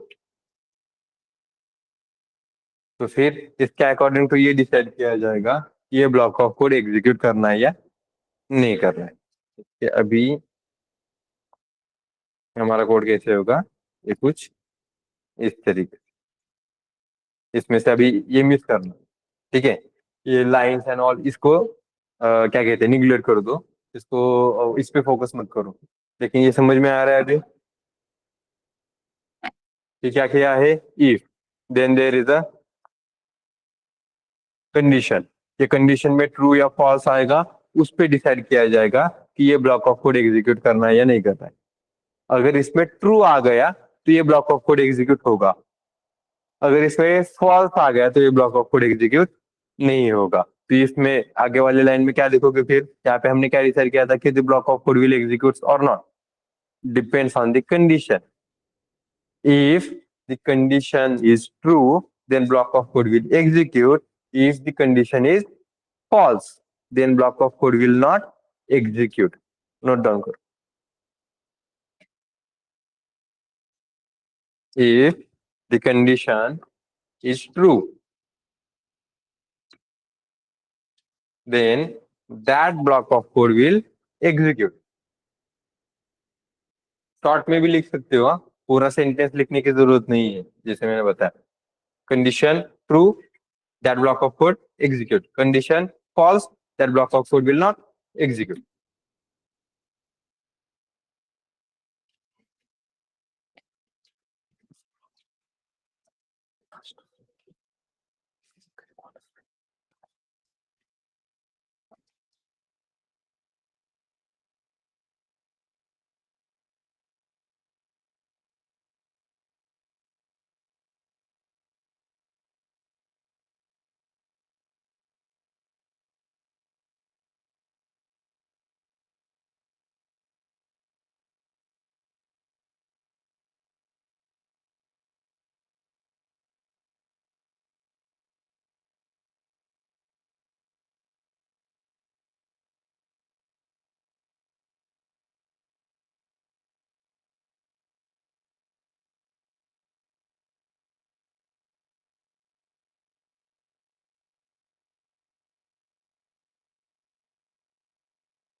ओके, ये समझ में आ रहा है। That is the syntax. ये इसका क्या है, वाई है। व्हाट हाउ मैंने बता दिया, वाई बता दिया। तो आगे जाके कभी भी घर पे जाके रिवीजन करोगे ना, विदाउट वाई व्हाट हाउ पे कंसंट्रेशन करते समय रिवीजन मत करना। जब भी रिवीजन करोगे, why what how and one example आना ही चाहिए। नोट डाउन करके रख दो कहीं पे, एक मेन जगह पे हेडिंग करके डाल दो या फर्स्ट पेज पे डाल दो कि किसी भी कॉन्सेप्ट का पहले वाई पता करो, व्हाट पता करो, हाउ पता करो एंड वन सिंपल एग्जांपल पता करो। और डिटेल में स्टडी करनी है तो सिंपल एग्जाम्पल के साथ एक कॉम्प्लेक्स एग्जाम्पल भी आना चाहिए। गेटिंग? इस हिसाब से अगर स्टडी करोगे ना, तो तुम लोगों की रिवीजन बहुत बढ़िया तरीके से बनेगी, और साथ में तुम लोगों को आंसर प्रोवाइड करने में भी प्रॉब्लम नहीं होगा। स्टूडेंट्स का प्रॉब्लम ये होता है, सर मुझे आता तो है लेकिन एक्सप्लेन नहीं कर पाता हूँ, क्योंकि तुम लोगों के कॉन्सेप्ट क्लियर नहीं होते। That is the thing. तो एक्सप्लेन करने नहीं करने के लिए, आने के लिए तो कुछ है ही नहीं। कुछ भी पूछा गया है, व्हाट पूछा गया, वाई पूछा गया है ना, वाई पूछा गया है, तो जो बताया था सेंटेंस बता दो फिर उस वाई में। व्हाट पूछा गया है तो व्हाट पूछा गया है तो सभी चीजें बता दो। व्हाट बताओ, वाई बताओ, हाउ उसको इम्प्लीमेंट कैसे करते हैं उसका सिंटेक्स बताओ। अब इतना सब कुछ अगर बता पा रहे हो तो कौन तुम्हें निग्लेक्ट करेगा या कौन तुम्हें रिजेक्ट करेगा? फिर कोई भी नहीं करेगा। गेटिंग? समझ में आ रहा है? तो अब एग्जांपल ले लेते हैं, इवन का ले लेते हैं फिर, कि अगर नंबर इवन है ना, तभी हम क्या करेंगे? प्रिंट करेंगे, अदरवाइज प्रिंट नहीं करेंगे। अगर इवन नंबर है तो प्रिंट करेंगे, अदरवाइज प्रिंट नहीं करेंगे। समझ में आ रहा है? I am not talking about the odd number. तो उसके लिए नंबर लेना पड़ेगा। अभी के लिए मैं नंबर हार्ड कोडेड लेता हूँ, कि डायरेक्टली यहाँ पे। तो अभी के लिए हमारे पास नंबर है 45। अब ये इवन है या ऑड है वो चेक करना है। मुझे दिख रहा है यहाँ पे विजिबल है, इसकी वजह से मैं बता सकता हूँ। लेकिन अगर मैंने यूजर से ले लिया तो बता सकता हूँ कि मैं नहीं। द रीजन फिर हमें यहाँ पे इम्प्लीमेंटेशन करके चेक करना पड़ेगा। तो इवन के लिए हमने क्या लॉजिक डिसाइड किया था, कि if your number divisible by अगर 2 है तो वो इवन होता है। अब डिविजिबल बाय 2 मतलब क्या? डिविजिबल बाय 2 मतलब कि उसका रिमाइंडर 0 आ रहा है या नहीं। प्रॉपर डिविजिबल कैसे चेक करोगे उसका रिमाइंडर 0 है या नहीं? उससे रिमाइंडर निकालने के लिए मॉड, राइट। और इसका डिवाइजर क्या रहेगा फिर? 2, क्योंकि 2 से ही डिवीजन करके चेक करनी है। तो दिस इज द डिवाइजर। इसे क्या कहते हैं फिर? डिविडेंड और डिवाइडेंड। डिविडेंड, डिवाइजर, और उसके बाद जो रिमाइंडर इससे निकलेगा, एंड दैट रिमाइंडर, अब यहाँ पे रिमाइंडर निकलेगा। इतना ही लिखना है क्या? फिर नहीं लिखना है। रिमाइंडर 0 है या नहीं वो भी तो चेक करना है, कि अगर रिमाइंडर 0 है इसका मतलब ये क्या है? अगर ये कंडीशन ट्रू आ रही है, इसका मतलब हमारे ये कंडीशन अगर ट्रू आ गई तो वो नंबर इवन है। तो इसका ब्लॉक ऑफ कोड देखो। अगर मैं यहाँ पे कोलन लिखता हूँ ना, तो मुझे ऑटोमेटिकली यहाँ पे visual studio code indentation provide करके देता है। अदरवाइज अगर मैं कोलन नहीं लिखूंगा, डायरेक्टली एंटर करूंगा, तो इंडेंटेशन मुझे नहीं मिलेगा। इसका सिंटैक्स इफ के बाद यहाँ पे कोलन आएगा। पाइथन में जहां पर भी इंडेंटेशन स्टार्ट होता है उससे पहले कोलन आता ही है। और इंडेंटेशन से क्या समझ में आता है? इंडेंटेशन से ये समझ में आता है कि यहाँ पे जो तुम लिख रहे हो वो क्या है। जैसे कि अभी मैं इवन शॉर्ट में लिखता हूँ फिलहाल के लिए, कि ये जो ब्लॉक ऑफ कोड है ये इस इफ के अंदर है। जो बाकी लैंग्वेजेस कभी पढ़ी होगी तो वहां पे कर्ली ब्रेस होते थे। हमारे पास कर्ली ब्रेस की कॉन्सेप्ट नहीं है। हमारे पास कौन सी कॉन्सेप्ट है? इंडेंटेशन की। क्या कह रहे हैं? इंडेंटेशन मतलब क्या होता है? इंडेंटेशन मतलब the space we are going to implement before the row. Row में पहले हम जो प्ले स्पेस लेते हैं उसे कहते हैं हम इंडेंटेशन। ओके। अब यहाँ पे एक लाइन है इसकी वजह से एक इंडेंटेशन दूसरा आएगा तो ऐसे इस तरीके से इंडेंटेशन बढ़ रहा है। तो यहाँ पे समझ में आ रहा है कि ये पूरी की पूरी लाइन इस इफ के अंदर है। अदरवाइज हमारे ये सीधा सिनेरियो ऐसे होता था। अभी मैंने ये शॉर्ट में अंदर डाल दिया तो इसका मतलब ये समझ में आ रहा है कि ये जो ब्लॉक ऑफ कोड है, ये जो लाइंस ऑफ कोड है, ये इफ के अंदर है। इंडेंटेशन वाला पार्ट समझ में आ गया सबको? बाकी एडिटर्स पे ये ऑटोमेटिकली नहीं होगा तो इसकी आदत डाल देना। ओके। इंडेंटेशन मतलब होता है एक टैब। टैब तो पता है, कि अगर यहाँ पे ए से अगर आ गया तो स्पेस नहीं देना है कोई भी, टैब देना है। एक टैब दोगे तो बाय डिफॉल्ट उसमें 4 स्पेसेस होते हैं। जैसे कि किसमें दिख रहे? डॉट, 1 2 3 4, मतलब ये 4 स्पेसेस अवेलेबल है बाय डिफॉल्ट। एक टैब में बाय डिफॉल्ट 4 स्पेसेस अवेलेबल होते हैं। कुछ एक एमएनसी कंपनी में एक टैब पे 8 स्पेसेस अवेलेबल है। वहां पे फिर तुम स्पेसेस मेंशन करो 4। ओके, एक कंपनी है, याद नहीं उसका नाम, या मुझे थोड़ा सा, कौन सी तो एक कंपनी है, ये ऐसे ही है, मीन से बड़े बड़े कंपनीज में से आई थिंक कॉग्निजेंट या इन्फोसिस वालों में से एक कोई तो भी कंपनी है, जिसमें एडिटर में टैब में 8 स्पेसेस अवेलेबल होते हैं। इसकी वजह से तुम्हें वहां पे टैब देके नहीं चलेगा, वहां पे स्पेसेस देने पड़ेंगे। ठीक है, लेकिन हमें बाय डिफॉल्ट कितने स्पेसेस होने चाहिए? 4। जिसकी जगह पे हमारे पास विजुअल स्टूडियो कोड में से कितने अवेलेबल है? एक टैब में 4 ही स्पेस अवेलेबल है। उसको भी तुम चेंज कर सकते हो सेटिंग से, विजुअल स्टूडियो कोड पे सेटिंग में जाओ, उसमें एक टैब के लिए 8 स्पेसेस मेंशन करो, तुम्हें 8 स्पेसेस मिलेंगे। गेटिंग? ये ऐसा सिनेरियो किसी एक कंपनी का हुआ था, अभी उन्होंने चेंज किया है नहीं वो नहीं पता मुझे, क्योंकि उसके बाद मुझे कुछ अपडेट नहीं मिला। लेकिन एक स्टूडेंट से मुझे वो अपडेट मिला था कि इस तरीके से ऐसे कुछ हो रहा है। ओके, गेटिंग देन क्लियर है, सबको समझ में आ गया? अब इसका मतलब ये लाइन कहाँ पर है? इफ के अंदर है। रन करके देखे। रन करने से पहले ये चेक करते हैं कि इसकी ब्रांचिंग कैसी जाएगी। तो हमारे पास डायरेक्टली नंबर है 45। तो नंबर 45 में यहाँ पे बैकएंड में कैसे लिखोगे? बैकएंड में लिखने के लिए अभी ये वो स्टैक फ्रेम वगैरह निकालोगे तो वो तो ठीक ही है, अभी हमें समझ में भी आएगा। बेसिक में तुम लोगों ने स्टैक फ्रेम पे असाइनमेंट भी सॉल्व किए है यूजिंग द मेमोरी डायग्राम, तो तुम लोगों को क्लियरली समझ में आ रहा है ये वर्क कैसे हो रहा है। तो तुम डायरेक्टली ऐसे मेंशन कर सकते हो कि num is the 45। Stack and heap mention करने की जरूरत नहीं पड़ेगी अभी, थोड़ा थोड़ा कम भी करेंगे, एफर्ट कुछ ज्यादा देने पड़ेंगे तो वो कम भी करेंगे। उसके बाद फिर यहाँ पे आएगा नेक्स्ट सिनेरियो कि इफ, यहाँ पे ये भी लिखना है कि इफ यूर नंबर, नंबर क्या है? 45, and that 45 mod 2 exact equals to 0 है या नहीं। तो मॉड 2 करोगे तो आंसर कितना आएगा? 1 आएगा। 1 एग्जैक्ट इक्वल्स टू 0 होता है क्या? नहीं होता। इसका मतलब यहाँ पे सिनेरियो क्या था? ट्रू या फॉल्स में। तो यहाँ पे कौन से सिनेरियो में चला गया? फॉल्स में चला गया, जिसकी वजह से ये कोड क्या होगा? स्किप होगा, एग्जीक्यूट नहीं होगा। अगर वर्क करता तो ये कैसे आता? इवन आता, ये आउटपुट आता। तो यहाँ पे तुम्हारा आउटपुट क्या है फिर? No output. ट्राई करके देखें। इसको मैं अगर रन करूंगा तो आउटपुट आएगा कुछ? यही अगर मैं 44 लिखूंगा तो, और फिर रन करूंगा तो इवन। कौन से सिनेरियो से चला गया? 44।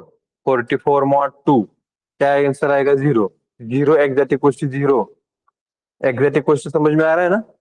कंपैरिजन ऑपरेटर, कोई भी कंपैरिजन ऑपरेटर आपको ट्रू या फॉल्स में ही रिटर्न करके दे देगा। कोई भी लॉजिकल ऑपरेटर ट्रू या फॉल्स में ही रिटर्न करके, हाँ एक जगह पे वो आई थिंक वो कंडीशंस में मेंशन कर देता है, that was the different point, वो मैं बाद में बताऊंगा, अभी नहीं। तो अभी यहाँ तक क्लियर है। तो फिर एग्जैक्ट इक्वल्स टू में कंपैरिजन ऑपरेटर आप हमेशा, हमेशा कोई वहां पे तो कोई भी सिनेरियो नहीं है, हमेशा तुम लोगों को ट्रू या फॉल्स में रिटर्न करके दे देगा। ओके, तो यहाँ पे ट्रू या फॉल्स में रिटर्न होगा, ट्रू है तो इवन आएगा, फॉल्स है तो स्किप होगा। तो यहाँ पे 44 के लिए ट्रू आ गया और इवन करके हमको आउटपुट आ गया। तो अभी क्लियर है सबको? समझ में आ रहा है? उसी के साथ साथ अब यहाँ पे हम देखेंगे कि अगर अच्छी तरीके से लिखना है मुझे कि द नंबर, अभी मैंने 44 लिया है तो जिससे मुझे विजिबल है, लेकिन बाद में मैं इसको कन्वर्जन करूंगा या यूजर इनपुट में। यूजर इनपुट में कन्वर्जन करने के बाद या कन्वर्ट करने के, इस कोड को यूजर इनपुट में अगर कन्वर्ट करूंगा तब मुझे नहीं दिखेगा वो नंबर। इसकी वजह से यहाँ पे विजिबल होना चाहिए वो नंबर क्या है, राइट? ये स्ट्रिंग मेंशन की थी हमने एक बार, देखी थी एफ स्ट्रिंग। तो ये ऑफ स्ट्रिंग में यहाँ पे मेंशन कर सकते हैं हम कि that number is even. Okay, मतलब करली ब्रेस के अंदर वो किस में स्टोर किया है? हमने नम में स्टोर किया है, is an even number, otherwise skip. अब इसके लिए इसको हम कन्वर्ट करते हैं किसमें? यूजर इनपुट में। Int input enter number. जैसे इसको रन करेंगे, रन करने के बाद ये हमें प्रोवाइड करेगा, तो इसमें अभी 18 लिखते हैं। सो 18 इज एन इवन नंबर कह रहा है। वही अगर मैंने 19 लिखा तो मुझे आउटपुट नहीं मिलेगा। इसका मतलब ये कोड,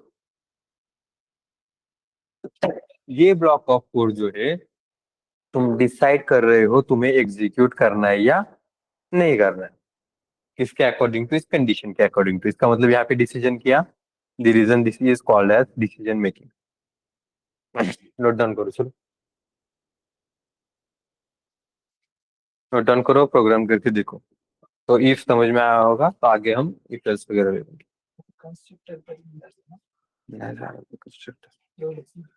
कंस्ट्रक्टर बोलला टाइप्स ऑफ कंस्ट्रक्टर राहिले, कॉन्सेप्ट झाला कंस्ट्रक्टरचा, कंस्ट्रक्टर अँड काय इम्प्लिमेंटेशन आहे का काहीतरी भुललं वाटतं तो. कंस्ट्रक्टर्स अँड इम्प्लिमेंटेशन तर काहीतरी राहिले, कॉन्सेप्ट अँड नाही कुठेतरी दुसरी परत मिस झाले वाटतं म्हणजे. बरं कॉन्सेप्ट आणि इम्प्लिमेंटेशन करताना भरलं नाही का याची दिवशी आले नाही रे, कन्स्ट्रक्टरच्या पुढे येते ते कॉन्सेप्ट बरोबर आहे. कन्स्ट्रक्टरच्या पुढे कन्स्ट्रक्टर तिथे नाही, तिथे नाही, तिथे नाही. कॉन्सेप्ट आणि इम्प्लिमेंटेशन आहे ना की त्याच्या पुढेच आहे का ते दिसत नाही तरीच म्हणलं मी. हा यातला डिस्ट्रक्टर करून टाक.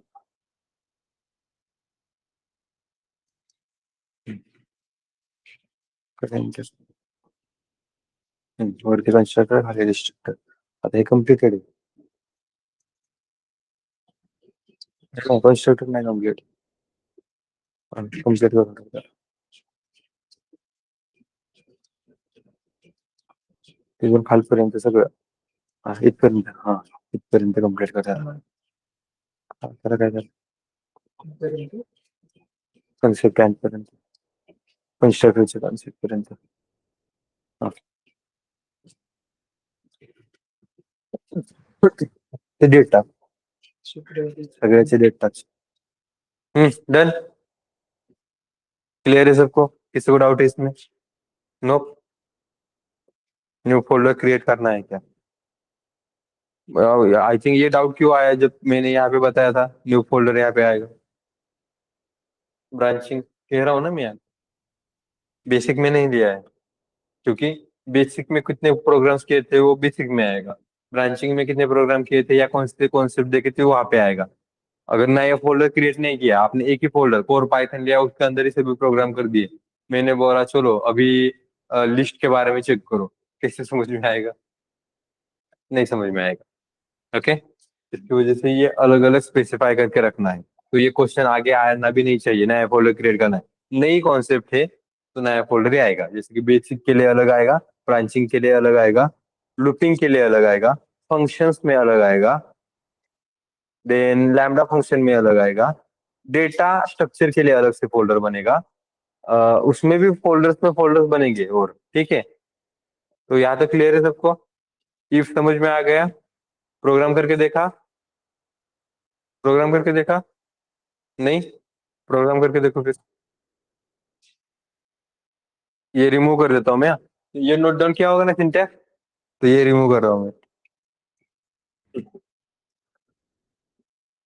और ये भी नोट डाउन किया ना। ब्रांचिंग में मुझे सभी प्रोग्राम्स के लिए ये डायग्राम चाहिए, फ्लो डायग्राम, मेमोरी डायग्राम तो ही साथ में फ्लो डायग्राम भी चाहिए, समझ में आ रहा है? मेमोरी डायग्राम यही आएगी ना, दिस इज इसमें जो कोड स्टोर किया है, हाँ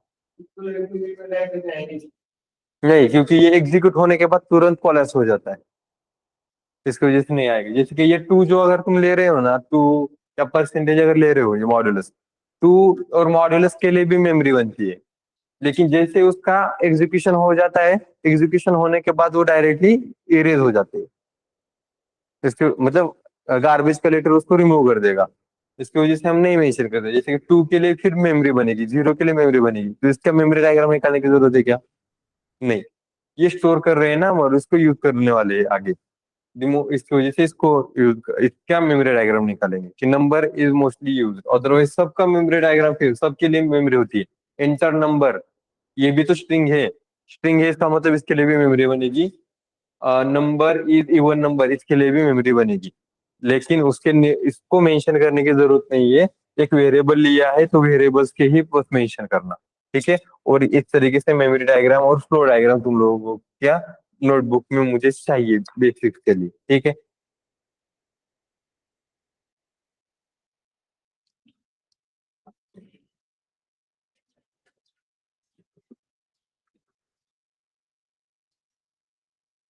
क्लियर है यहाँ तक? नेक्स्ट कॉन्सेप्ट ले लो फिर मैं। हो गया ये? नहीं ये कंप्लीट कर ले पहले, क्योंकि इसके बाद सिर्फ एक ही पॉइंट है बस बचा, और अदरवाइज हमारा भी कंप्लीट हो जाएगा, क्योंकि मैंने यहाँ पे ये बताया तुम लोगों को कि the block of code will execute और नॉट। यहाँ पे हम ये भी डिसाइड कर सकते हैं कि कौन सा ब्लॉक ऑफ कोड हमें एग्जीक्यूट करना है। ओके।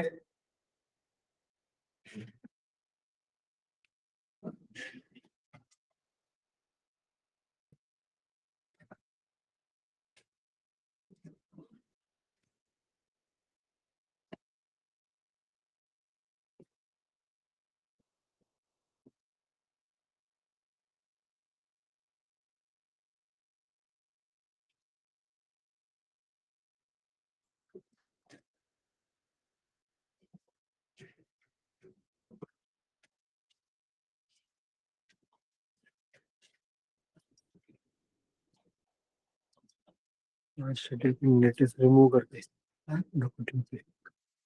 डिलीट करना डायरेक्ट रोला। त्याला डिलीट करना पड़ा डायरेक्ट।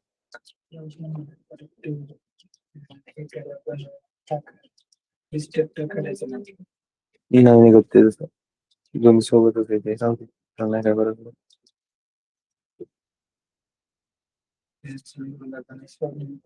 असं मी टोकन करतो आज सांगायचं याच्यात, याच्यात काय काय बघू, फक्त क्लासेस ऑब्जेक्ट आहे ना, डिस्ट्रक्टर परीक्षा आज टाईप होऊन जाते ती, म्हणजे आज हे असाइनमेंट कम्प्लीट करू शकतात।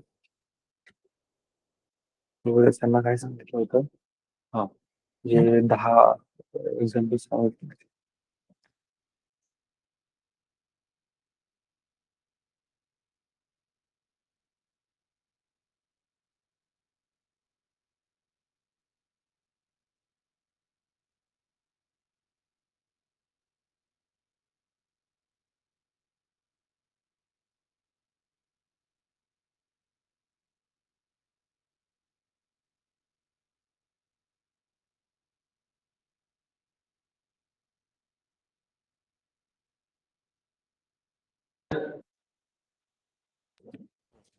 अब नेक्स्ट, यहाँ पे अभी हमने क्या डिसाइड किया, सिर्फ इफ के बारे में।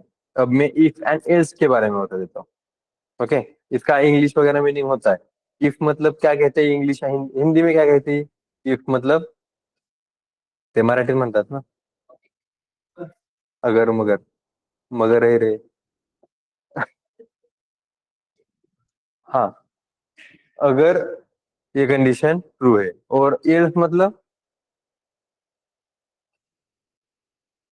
हाँ, लाइक कि अगर ये नहीं तो दूसरा। मराठीत काय म्हणतात? जर असेल तर। एल्सला काय म्हणतात?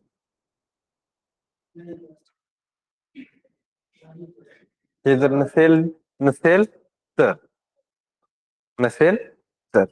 ओके। मतलब कि अब इंग्लिश जिनकी नेटिव लैंग्वेज होती है उनके लिए ये समझना सिनेरियो सेम ही है। हम बस इफ यूज नहीं करते। कभी करते हो क्या तुम डेली लाइफ में use? If that thing is not happen then I am going for the, like कौन से पुलिस भर्ती है ना, कि अगर ये वर्क नहीं किया तो। हाँ। अब ये सेम प्रोग्राम उठा रहा हूँ मैं, ठीक है, और इसमें मैं यहाँ पे लिख रहा हूँ इफ एल्स सेम, और जिसके अंदर मैं मेंशन कर रहा हूँ सेम प्रोग्राम है। कुछ चेंजेस है क्या? नहीं। लेकिन यहाँ पे हम ये डिसाइड कर रहे हैं कि the block of code will execute और which block of code will execute, ये डिसाइड कर रहे हैं। अब which block of code will execute उसके लिए आएगा if the condition becomes true. इसके अंदर इफ एल्स में क्या बताओगे? If the conditions becomes true, then if block of code will execute, and if the condition becomes false, then else block of code will execute। इसका मतलब कर वही रहे हैं हम कि here we are going to decide which block of code will execute। else कैसे लिखना है? if तो मैंने लिख के दे दिया, इसमें चेंजेस नहीं आएंगे, तो यहाँ पे डायरेक्टली आएगा else।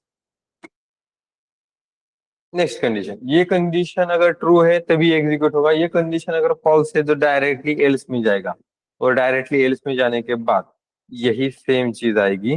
लेकिन अगर ये कंडीशन फॉल्स है तो क्या कहते हैं हम उसको, ऑड नंबर। तो यहाँ पे हम बस उतना लिखेंगे कि the number is an odd number. कितना चेंज हुआ, बस ये वाली line.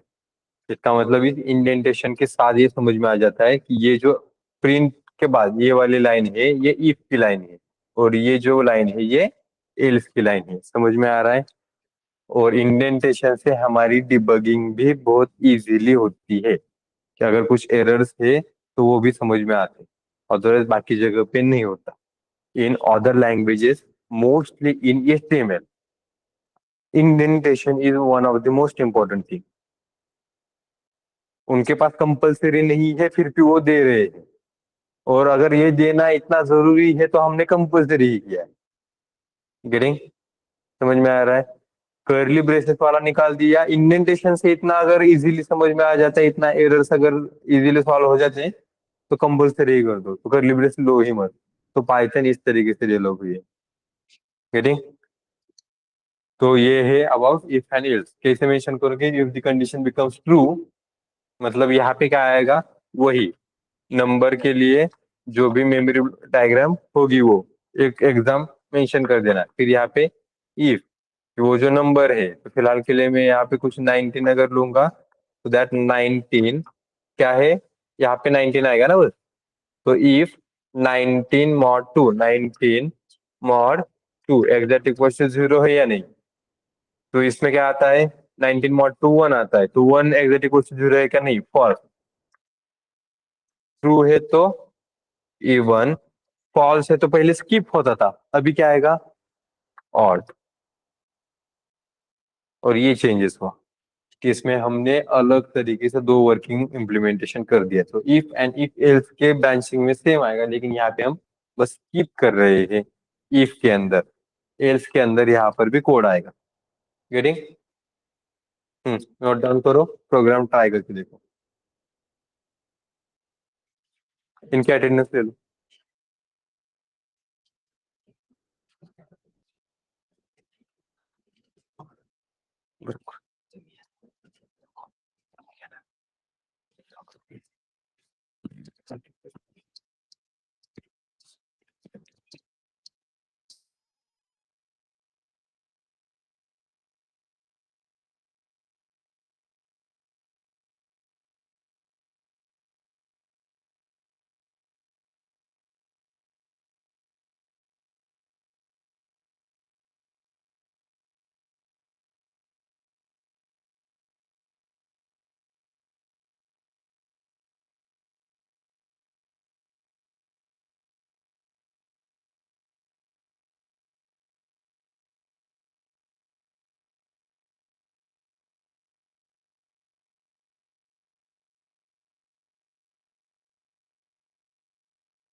Is online done with the code?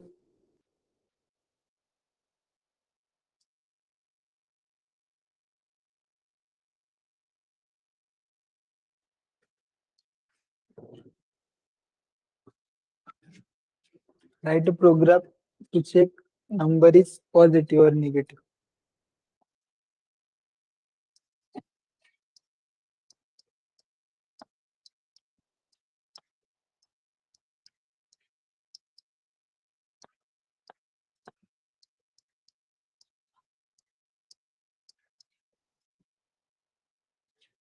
Yes.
Stop here. Thank you.